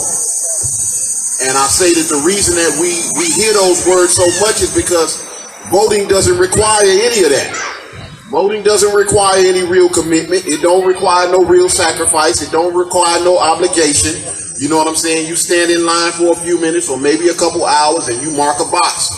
You know what I'm saying? But seeing to the well-being and the safety of your community, that's going to really take some commitment and some obligation. You're really going to have to dedicate yourself to the idea. It's not no fly-by-night thing. You know what I'm saying? You really have to be committed to your people and to your race. And I basically, man, I encourage every man.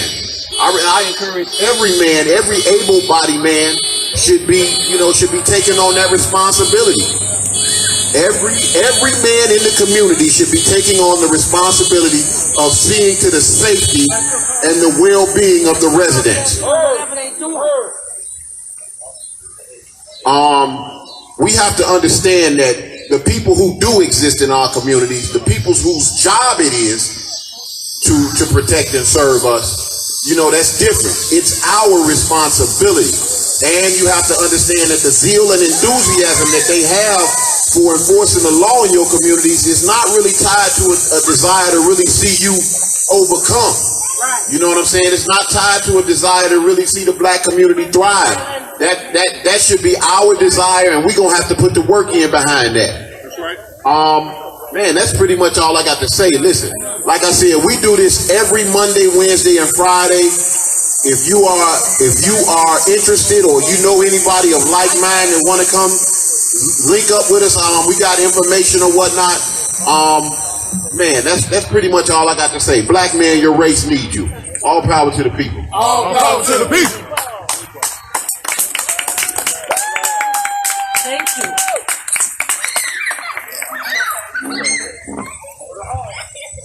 Powerful words, and the action that the brother talked about is of paramount importance, and that is what we need to do, and that is what we're doing.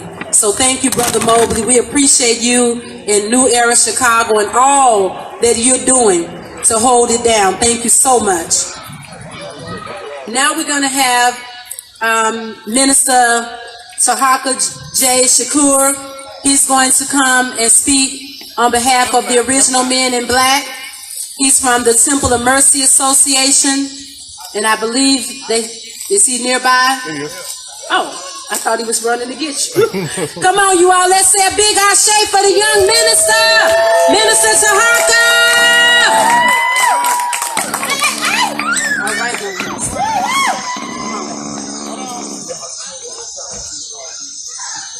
All right, In the name of the everlasting Father, he that causes all that exists to exist, he that himself existed, he who directs the sonship to myriads and trillions of years, and he who made time to see the universe. Known among the ancient Kemites as Amun Ra and Aten.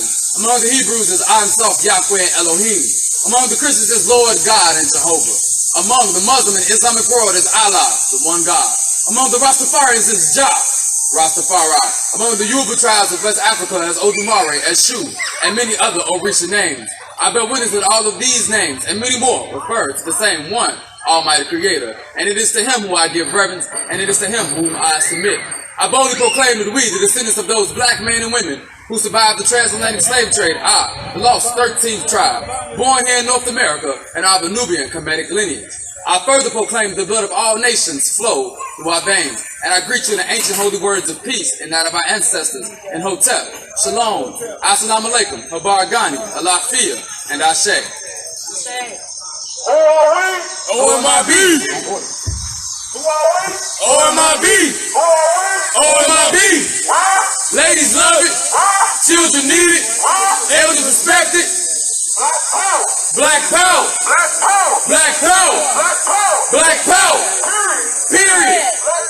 Period! Period! Period! Yep, you did it in the wrong order, but it's fine. I am again and Brother Minister Taharka J. Shakur. I am the youth minister of the Temple of Mercy Association, but I am also the senior team leader of the Original Man in Black. Original Man in Black is a hospitality patrol that patrols and aids our people in taking control of our community. Just to veggie off of what Brother Eric Mosley said, it is imperative for real black men to start to stand up in their community. Not only our elders, but young black men as well. We're talking about the young black men that I say are the problem between the ages of 18 and 35. We understand that us millennials do not see the purpose of us being man, because many of us did not have an example of what real man looks like, or what a father is in our community, or what it means to be a father of the fatherless. So when we patrol our community, we patrol it with an example, understanding that one, no weapon formed against us will ever prosper, and when you show up as a man, everybody else sits down. And I'm not saying sit down because they need to, but it's because a lot of our people want to.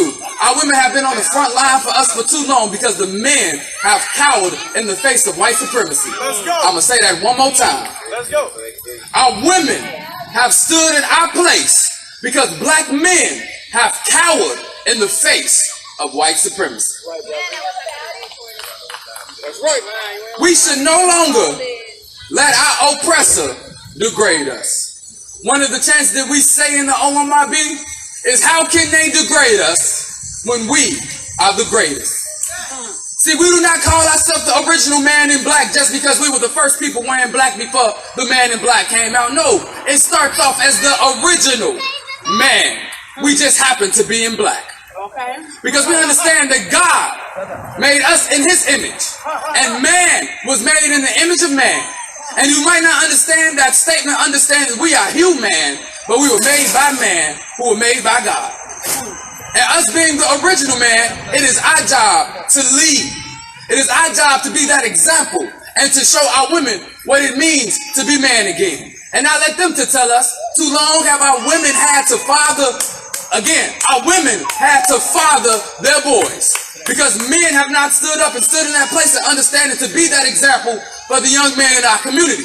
We want to end the violence, and that was the topic. How do we curb the violence in our community?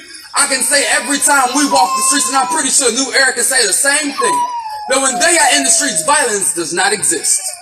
It may have happened prior to them getting there, but when we are in the streets, because niggas respect real men, little boys respect grown men. So when we show up as men, they sit down. When the OMIB used to go out and the minister would patrol with the OMIB, the brothers would hide their paraphernalia. They would hide their alcohol because that level of respect that they want to give to men. The brothers on the street actually move out the way. The police do not come our way.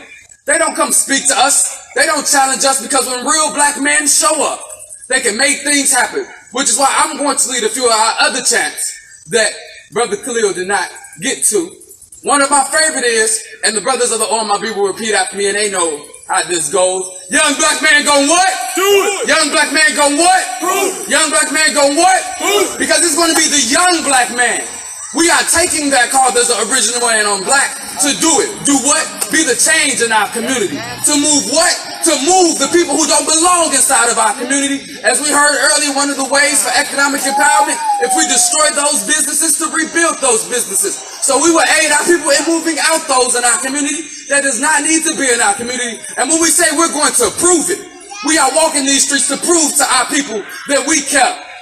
That men need to care again, and we understand that love is what is needed, and black men need to love each other and show love to one another. And we want to talk about ending that violence again. When we show up, the guns go away. So if we want to curb violence, it is a call to men to stand up. It is a call for young black men to understand the role that they have in building up our economic facilities, to protecting our structures. This is Black August. And in most of June, July, and August, I've talked about making black America great again. If you do not like that statement because you heard Trump say make America great again, I want to quickly talk about making black America great. Because we had Marcus Garvey, and he was here in America, and what he did in America was great. We had Black Wall Street, and what Black Wall Street was before it was destroyed, it was great. We had the MOVE movement. We had the Black Panther Party. We had millionaires and billionaires at this time in America. Chicago was founded by a black man. That means Chicago is black. So when we look at that and talk about making black America great again, it is us coming together with the understanding that we no longer can be divided. If we want to change anything, as Cassiopeia beautifully said earlier, poverty begets violence. That the only reason why violence is in our community is because we are not employing our own. Do you know 80% of black-owned businesses employ black people? Yep. That means we need more black businesses in our community. It means we need to support more black businesses and spread that black dollar with the understanding that if we protect it, our children can have a future. I just want to quote one person who's not out here with us, but Brother Ro Davis. He used to say, people say the children are our future. But no, we are our children's future because we have to build for them what they need. We can't put it on their shoulder. It is our job now to do what is needed to be done. And again, I would just like to quickly say, if you want any information about the original man in black, you can find me or one of our two team leaders who are out here, Brother Isaiah James, affectionately known as Adverb, and team leader Kevin James. And I seen that Brother Mono also raised his hand if you want information about the original man in black. I leave you as I greeted you in the ancient holy words of peace and out of our ancestors in Hotep, Shalom, Assalamu Alaikum, Habar Garden, Alafia, and Ashe. Peace. Peace.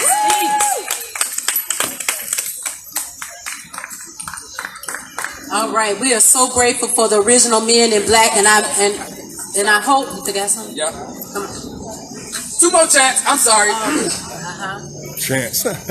Black power because we love our queens. Black power because we love our queens. Let's get it. Black power because we love our queens. Black power because we love our queens. Verse 2 go. Black power because we respect our kings. Black power, we respect our kings. Let's hear it. Black power, we respect our kings. Black power, we respect our kings. That's what goes. Black power because that's all we need. Black power because that's all we need. Black power because it's all we need. Black power because it's all we need. One more time I say black power because we love our queens. Black power because we love our queens. Black power because we love our queens. Black power because we love our queens. And one more time, black power because we respect our kings. Black power because we respect our kings. Hey, black power because we respect our kings. Black power because we respect our kings. And last time, black power because that's all we need. Black power because that's all we need. Hey, black power because it's all we need. Black power because it's all we need. Thank you. Black power.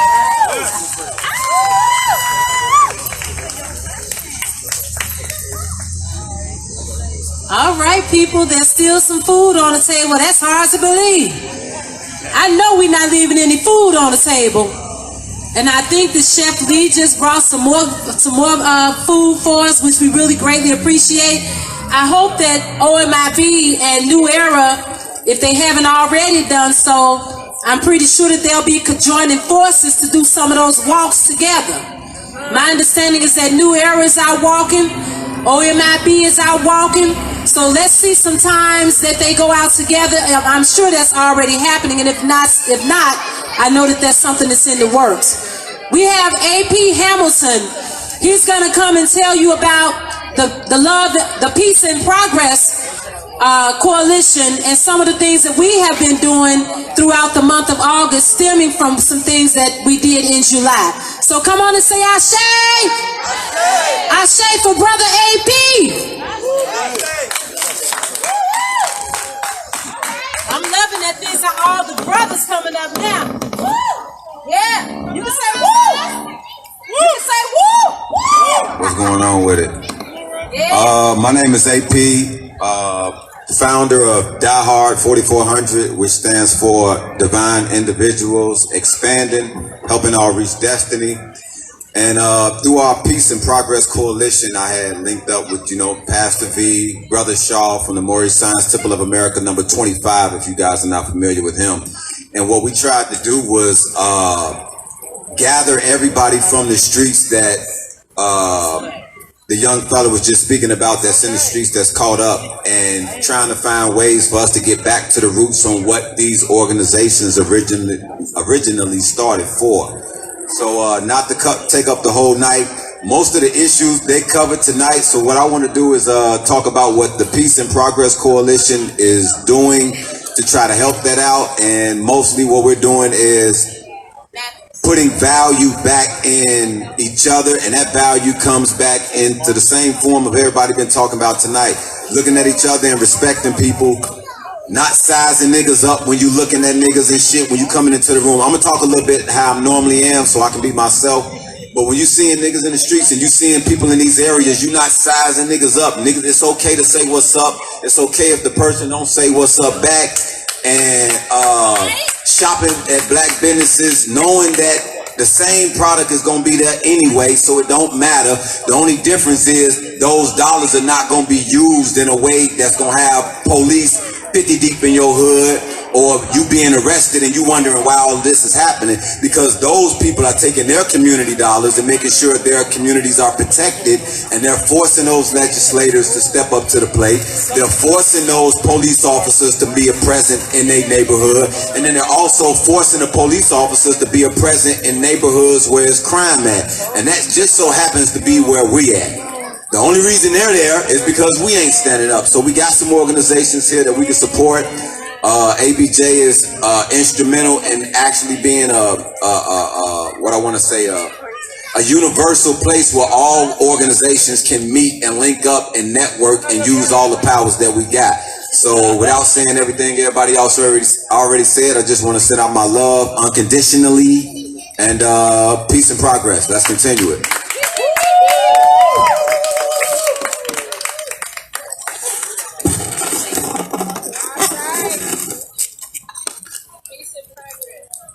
Let me get that mic. I love that universal thing. I love that universal language. That's what I'm talking about.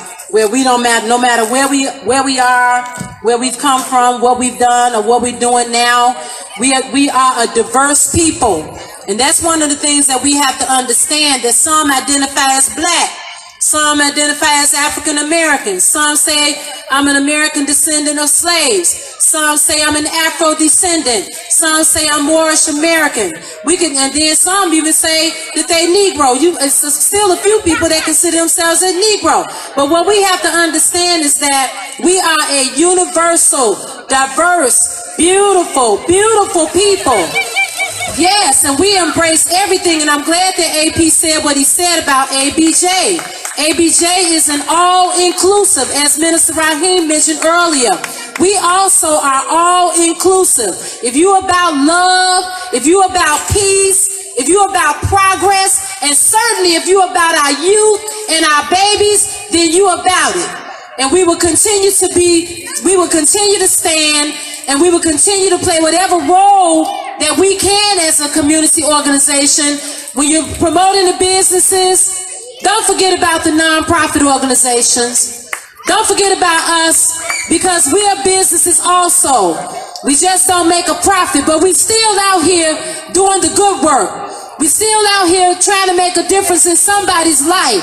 So yes, please consider ABJ as a place that you can come and you can give certain resources.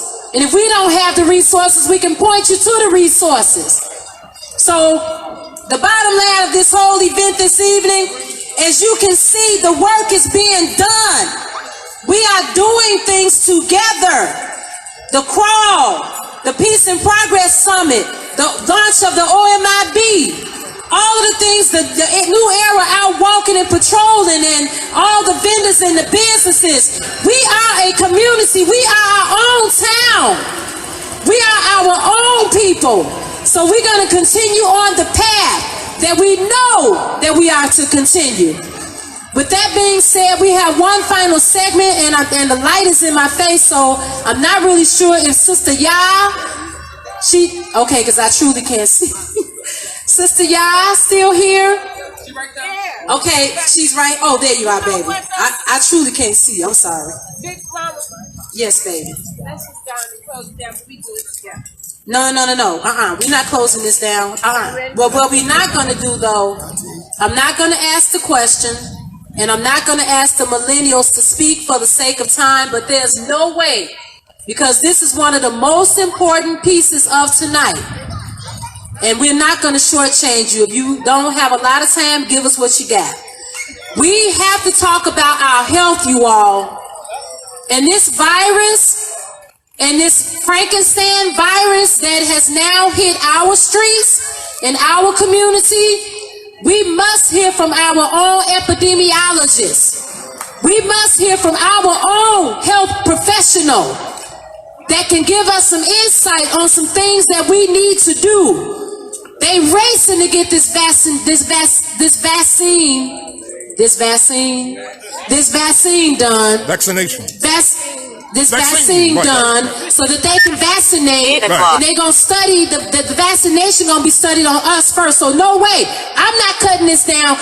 Look, they can do block parties, it'd be midnight and they still be out doing their block parties. So certainly we can do our block party talking about something that's going to help us.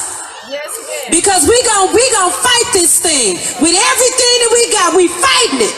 So come on, Sister Ya, let everybody that can hear my voice, I want you to stop what you're doing right now and say Ashe for Sister Ya Simpson, our own epidemiologist in our community. Ashe, Ashe, Ashe, Ashe, Ashe. Thank you. Big Mama. Pastor Victoria don't be playing. She gives serious orders. So Big Mama said, gave me my orders. She, in essence, get on the mic. She ain't trying to hear that. We close. But let me be clear. All praise is due to the Most High. And thank you all so much for doing this. I'm so happy. My daughter's here with me, and we're here together. And Black Power, y'all, and for Black Unity. And with Pastor Victoria really wants me to talk about to you all, and I can't say enough. I do work on the COVID-19 team for the health department. I am part of clinical trials research. My own organization is TAX. I am one of the few people of Black African descendant that is on national boards for HIV research and treatment. So you all don't recognize the kind of work that some of us do, but I bring science to the people, honey. The science that I want you all to get for tonight, and I'll keep it simple, is about your immune system. Now, I heard the minister earlier today, we call him Sax Preacher, but you know, he is a minister. He talked about taking the vitamins, and he's right on par with that. We need to be having things in our body that's going to build our immune system, you all. We've got to fight the outside viruses from getting inside our bodies. And if it gets in our bodies, we got to fight it on the inside too. So you fighting on the inside and you're fighting on the outside. But in order to fight, you've got to have what? A good army, a good force. You've got to have soldiers, and my word is you got to have warriors. So what I want you to do is build your warriorhood up. I want you to get that immune system pumped up. Take your vitamins, eat the foods that you know the best you can. We know we got issues in this country with the food. We know. But that's why we got grace. We gonna pray over that food too. So if the soil don't have enough nitrogen in it, see, I'm a real scientist. If the soil don't have enough nitrogen in it, and you can't get the type of compost you need to grow your own food, then you do the best you can and you pray over what it is that you do get. But you got to keep building it. And one of the things that I want y'all to do is start doing we're gonna call this sunbathing. Sunbathing is what? When you get out in the sun, y'all, get this vitamin D that's natural for you and me. If you are anything of melanin descent, that means you're black, or you use the terminology of black. But melanated people, the sun to us is like chlorophyll to plants. We gotta need it to grow. So in order to get that sun, you got to go take your shoes off, get your bare feet on. That's all right, you can be bare feet for a little while. You used to do this when you was young anyway. Get your bare feet in some grass, in some soil, in some earth. And you bend your knees ever so slightly for my Taekwondo individuals that know how to do the bend walk, right? When you bend so slightly, your feet in the grass, your arm, that's right, mama is demonstrating, she knows what she's doing. You hold your arms, your palms up to the sun, or you can do it either way, either arm wrist or arm hands up, and she's demonstrating. And you ask that which created the sun that created you to give it its energy, and it will do that. It's only a simple ask. All you got to do is stand there and receive it. We need to do more sunbathing. And that is getting the vitamin D in our bodies. So if we do just simple things like that, it takes no time. It just takes a little bit of energy. And what I mean by time, you make time for everything else. When you want to watch them Netflix, or you want to run out to the parties, or whatever you're doing, you make time for that. Make some time to get out in the sun in the mornings and get that vitamin D. Why am I saying that? Because we need as much vitamin as we can to build our immune system. So the message I'm going to give today is going to be not just about the COVID-19 that is a virus. It's the SARS virus version 2. That virus is real, y'all. It ain't gone. I know a lot of us have doing our masks, but that's because when it's outside, you don't have as much as a transmission issue. But if you were on the inside, you would need to think about it a little bit more clearly. I'm here to tell you that this is airborne, by the way. Aerosol to airborne, meaning it's just a matter of distance. For some of y'all that really want to know what that science means how does it spread? You can't spread what you don't have. So if you don't have COVID, you can't spread it. But for someone who has it, may not know they have it. And those are the people that we're really trying to pinpoint. Asymptomatic people. And guess most of the people that are asymptomatic are between the ages of 18 and 30. That means you're younger, you don't really feel it. But you may have the virus. But it is not have to be a death sentence. If you contract the virus, do everything Big Mama said to do. The sister that was selling them herbs, she could talk to you about some herbs. And more importantly, drink your water and heal your body. You can heal. Do not let them tell you that you can't. For those who have underlying other health conditions, please seek a medical advisor because you're going to need to fight very hard to keep your immune system up. So my message to you today is an epidemiologist, y'all. I'm your favorite community epidemiologist, and I am bringing you the science to the people. It is to keep your immune system up.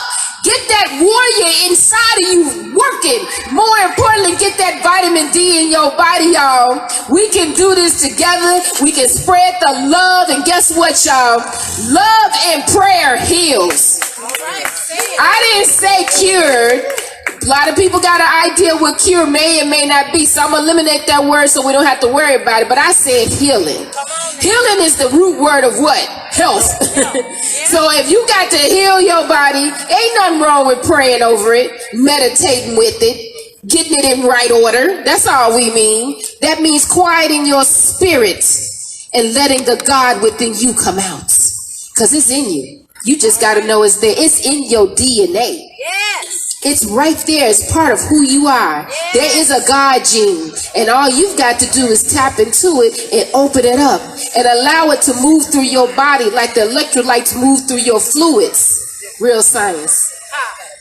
And as you do that in your prayer or meditation, in your oneness, then you also use your food. You use your good mind and say, I'm going to feed the part of me that's about life and not the part of me that's about death.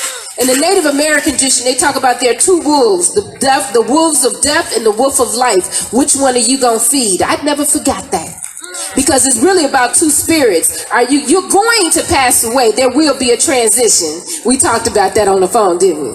There is going to be a transition, but how you live is more of the quality of your life than how you going to die. You're going to pass away, but how you live is the virtuality of where you are today. And I want you to live a good life. So get your vitamin D on, get your immune systems up, y'all, and we're going to be warriors against what is ailing us in our spirit. And that's actually racism. It's deeper than COVID-19. I'm here to tell you. So thank you very much, Big Mama Victoria. I know she wanted me to make sure to give you all some insight of the science, and today's lesson was about the immune system and getting your vitamin D on. This is Sister Yam, your favorite community epidemiologist, and we will be back to give you more instructions as we move forward. Happy Marcus Garvey Awareness Day. Ashe. Shout out to my daughter, Adjua. She's the one that won the prize from Cassie. So that sister be on that IG board. The young people be on the tech. So shout out to everybody and thank you all so much. Pastor Victoria. Thank you. Yes, ma'am. Woo, that was powerful. Powerful. Yeah, give it up for her again. She said her favorite epidemiologist. I say our only epidemiologist. For now. And that's why we love having Sister Ya out here, because some of our young people may not even know what an epidemiologist is. And they'll see her and start talking to her. One of the things we're going to be doing with our civic arts training, as Sister Cassie talked about, business classes. Our 18-week training does include business. Now, I'm not going to tell you that it's a whole course on business development, which it is true. You do need a full course of business classes, but we are including businesses because many of our younger people do not want to and will not go work for someone else. So our training that we do right here on Mondays and Thursdays at 6:30 p.m., it does include business. It includes health awareness. Minister Raheem was just one of our guest speakers. We had a presentation on melanin, the divine idea. And so it's so much more to come. We got so many more things we're doing. So feel free to join us. The OMIB is recruiting. The OMIB is recruiting. So when we talk about stepping up to the plate, some people feel like, I don't know what to do. And that may be true. Some people just don't know what to do. But tonight, we're giving you concrete solutions of things you can do right now. That's why Goddess was, that's right, baby, blow that horn. That's why Goddess was able to win, because Cassie gave something that can be done right now. Sister Ya just gave us something we could do right now. Sister Ya, I got a question for you, for other people, because I don't like it, but I'm sure you're saying go out into the sun, but don't put on any sunscreen. Is that correct? Can she hear me? Yeah, she right there. Well, that depends on your melanin. Okay, well, I'm talking about us.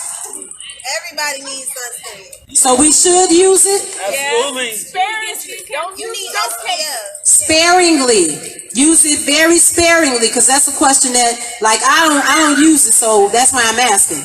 But thank you. You gave us some concrete things. The vendors have natural products right here, right now that can be used. Hey, check it out. Shea butter. Shea butter. Natural sunscreen. Shea butter. You can definitely use some shea butter. She's right. And I think I prefer that. I'm glad you said it. Shea butter. I like that better. Something that's for us. So basically, we have wound down for the evening. Chef Lee got more food. All right, Chef Lee arrived when he was done with his other obligations. He came here and he has now set up another table of food. So please visit him. He has some delicious, healthy food for us. And Minister Raheem, I don't think I've missed anything. I know we have the brother that's coming up that's going to close us out. But did I miss anything that needs to be said? I know one thing, if you can hear me, please pay attention to this very important comment that I'm going to make before I bring up Reverend Fortier. Listen to this comment.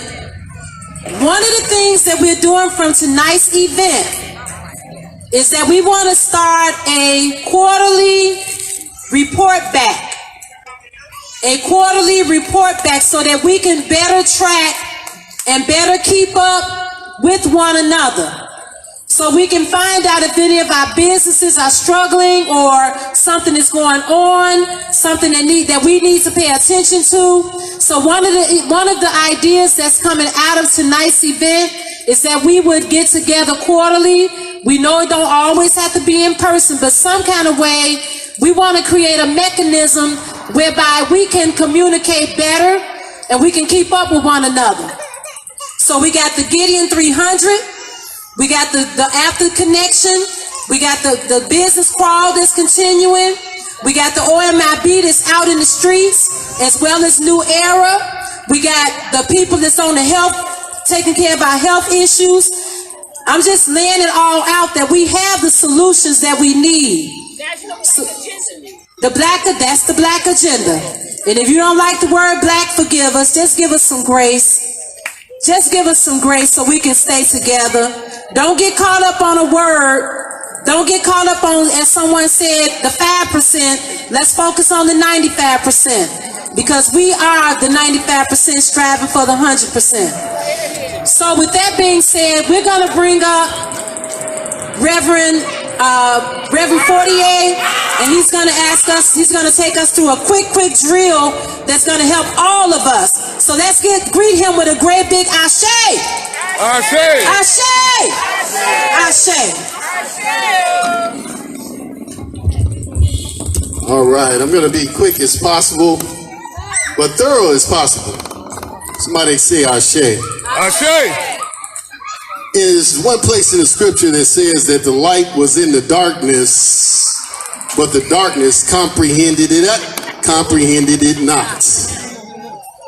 We're dark. And if we work on our comprehension, God will bless us immensely. I want to say to you today, this is very important. There's only reason why we're not blessed and highly favored as a people. And there's only one reason that God rejects us. Anybody knows what that reason is? Yes, it's called the lack of knowledge. Hosea 4:6 says it like this: God's people suffer because of a lack of knowledge. And because they reject knowledge, I will reject them. They will not become a nation of priests, and their children will suffer. I want us to get on an individual journey to acquire as much knowledge as you can. If you want to be a millionaire, you got to study about the financial market. If you want to be a doctor, you got to study about medicine. So we have to apply ourselves in what we need. This drill that I'm about to share with you, if you get it, I say this, if you get it, any person that understands and can apply what I'm about to say in a 2-minute drill, you could run this country. The person that gave me this information is the late Reverend James Luther Bevel, who was the lieutenant for Dr. Martin Luther King Jr.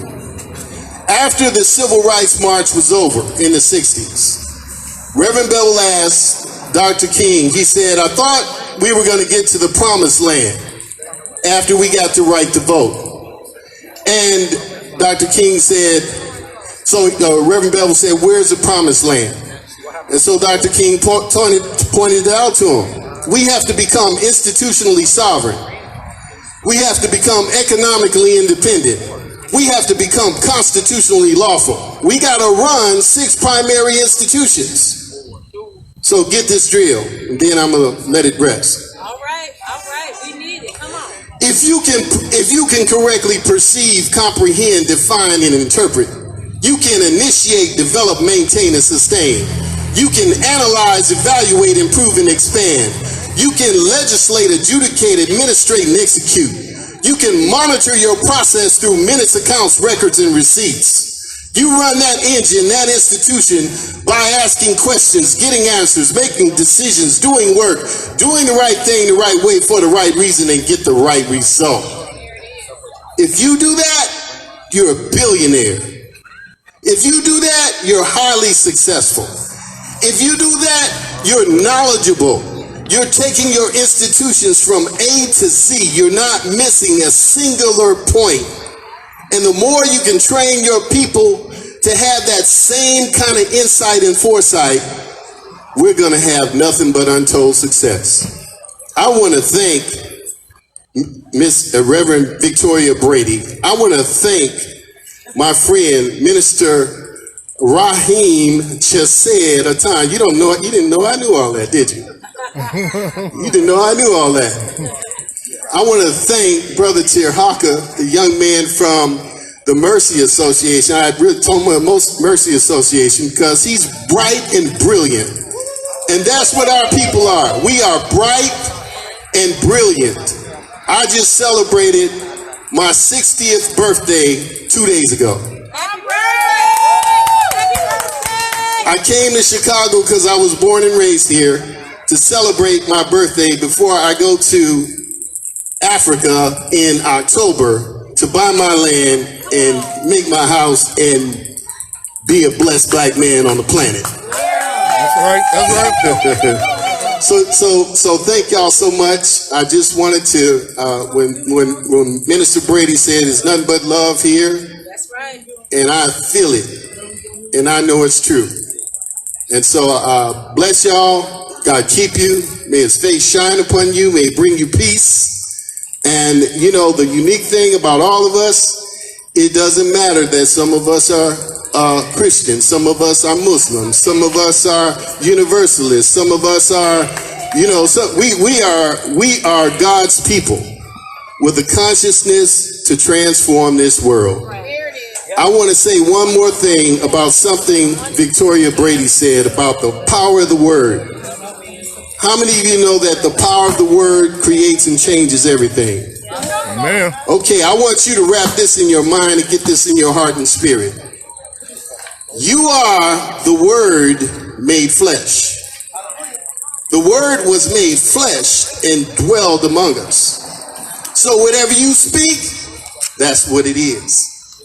My prayer for you is that you begin to use your precise, creative, demonstrative, transformative, exhilarating, exciting ability to use the provocative and invocative word to create the reality you want. God bless you. God keep you. All right. Ashe.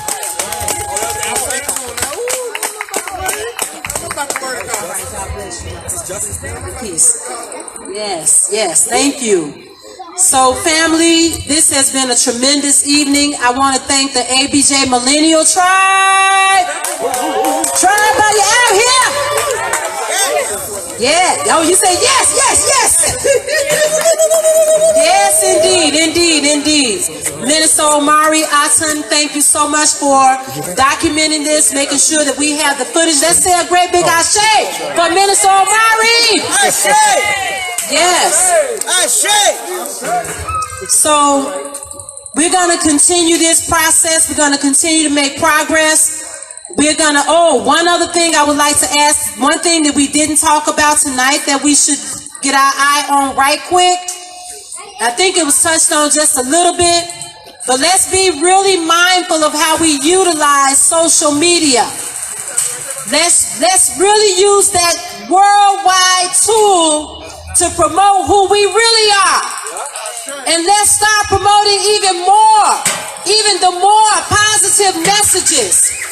And tell your brothers and your sisters to get off that dumb stuff, that we're going to use it to upbuild ourselves and empower ourselves and to tell the truth about who we really are. That's something simple that we can do. That's something we can do right now. Start some 30-day challenges. Challenge your friends and your network and say, hey, we got a 30-day challenge. We ain't doing nothing but positive messages or positive quotes and talking about our leaders or whatever that looks like. So there's a lot of things, you all, that we can do right now. Minister Raheem, I am done. I want to thank you so much for allowing me to host this event. ABJ proudly partnered with all of the partners on this event, and we're very much looking forward to our report back that will then now happen, I believe, in November. What's 3 months from now? So we're going to do our report back in November, and that'll be good because we need to get ready to not shop on Black Friday unless we're shopping with Cassie and our people, our businesses. So we got a lot of work to do, you all. Let's be ready. I feel like we need to do something that's going to bring us all together. So can you kind of gather around? Let's all kind of gather around. I feel like we need to bring the energy together as we close it out. Let's bring our energy together. You don't necessarily have to get in any particular position, but I just feel like we need to bring it together. Minister O, shut it off or go to a screen.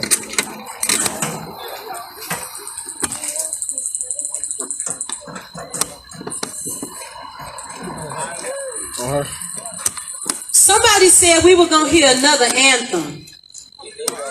We are? Oh, he left. Oh, He's gone? He left, yeah. Okay, well, what's a good song that we can sing together? That's what our ancestors, that's one, they did more than sing. But what's something we can do together that everybody will know? You want to do our... Okay, we'll end it the way we started. We can always do that. So let's sing together, family. Let's sing together our Black national anthem, and then we will consider ourselves as dismissed, knowing that the grace of God is going before us, and the grace of God is going behind us. Here we go. Lift every voice and sing till earth and heaven ring with the harmonies of liberty. Let our rejoicing rise high as the listening sky.